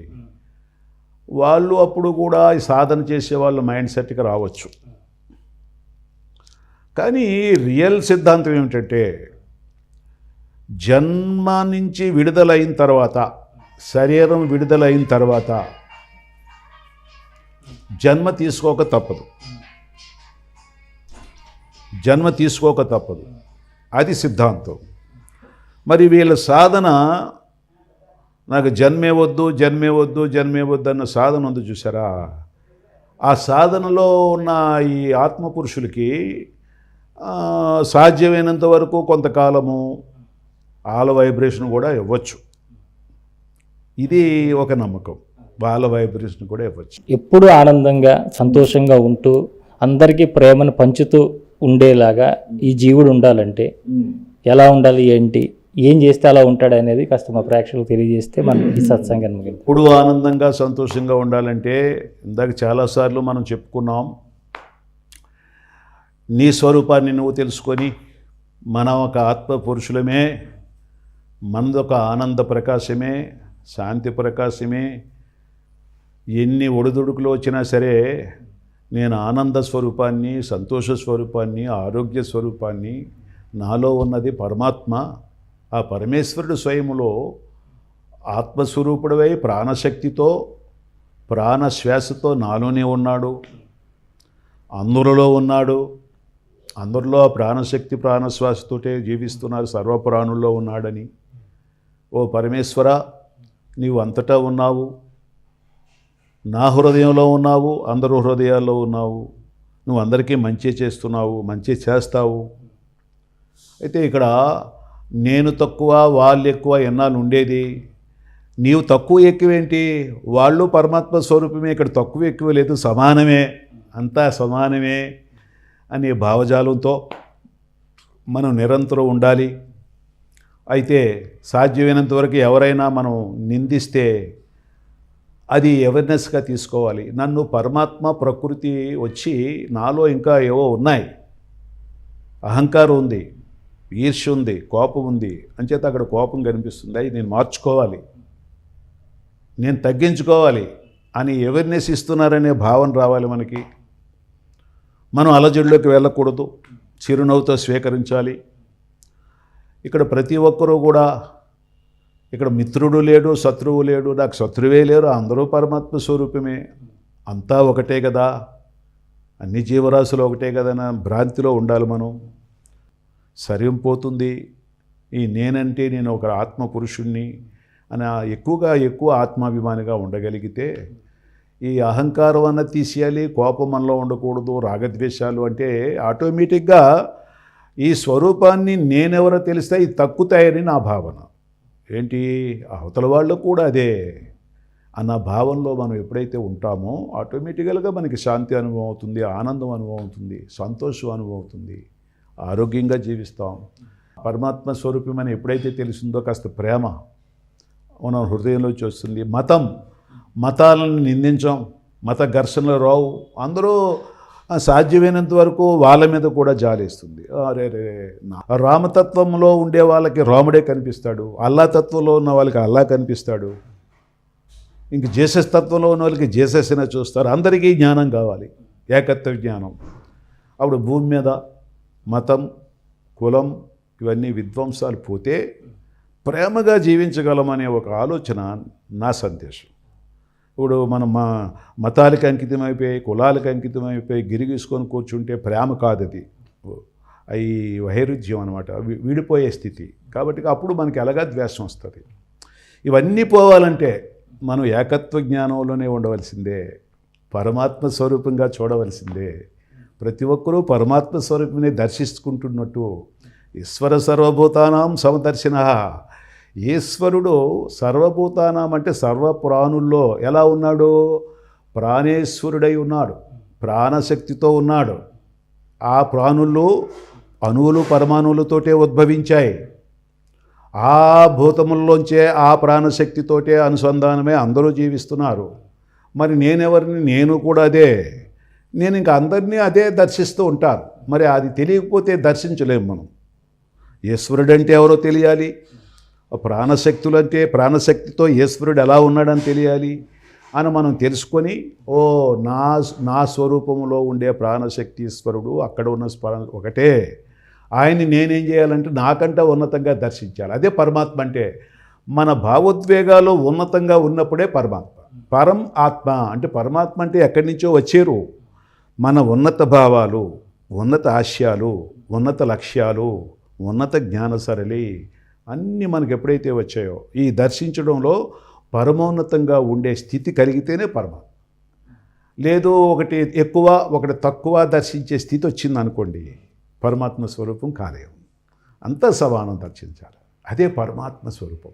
అందరూ పరమాత్మలే, ఇందులో పెద్ద చిన్న లేకుండా మనం దర్శించగలగాలి. ఇది స్వామి నేను ఇచ్చే సందేశం. చాలా సంతోషం అండి, చాలా సంతోషం. శివోహం గురుగారు, శివోహం. ఆత్మానంద స్వామివారు అంటే పేరులోనే ఇంకా దాన్ని మీరు పెట్టుకుని నిత్యము ఆత్మానందంతో ఉంటూ ఈరోజు మీరు మా ఆత్మలకు కూడా ఎంతో ఆనందాన్ని అందించారు. ఇంతవరకు ఎక్కడెక్కడికో వెళ్ళి ఏదో చేస్తే వాళ్ళకి వారి యొక్క సమస్యలకు దూరం అవుతారు అనుకున్న వారందరికీ కూడా సమాధానం మీ దగ్గరే ఉందని ఈరోజు మీ ద్వారా మాకందరికీ తెలియజేశారు. చాలా సంతోషం గురుగారు. చూశారు కదండి, మనం ఈరోజు జరిపినటువంటి సత్సంగంలో ఎన్నో అద్భుతమైనటువంటి ఆత్మానందకరమైనటువంటి ఎన్నో విషయాలను మనం తెలుసుకున్నాం. అలాగే సాధకులు ఏ విధంగా ఉండాలి, సాధన అంటే ఏంటి, ముక్తి అంటే ఏంటి, మోక్షం అంటే ఏంటి, సృష్టి అంటే ఏంటి, మంత్రం అంటే ఏంటి, మంత్రదీక్ష అంటే ఏంటి, ఇలా ఎన్నో అద్భుతమైన విషయాలు గురువుగారు అంతే ఆనందంగా మనకు తెలియజేశారు. వీరితో ఈ సత్సంగానికి ఇది ఒక కామాగా మాత్రమే పెట్టుకుని మరొకసారి వీలు కుదిరినప్పుడు మనం ఖచ్చితంగా గురుగారిని అడిగి మరిన్ని విషయాలు మనం తెలుసుకుందాం. అంతవరకు చూస్తూనే ఉండండి శ్రీ సన్నిధి టీవీ. నమస్కారం.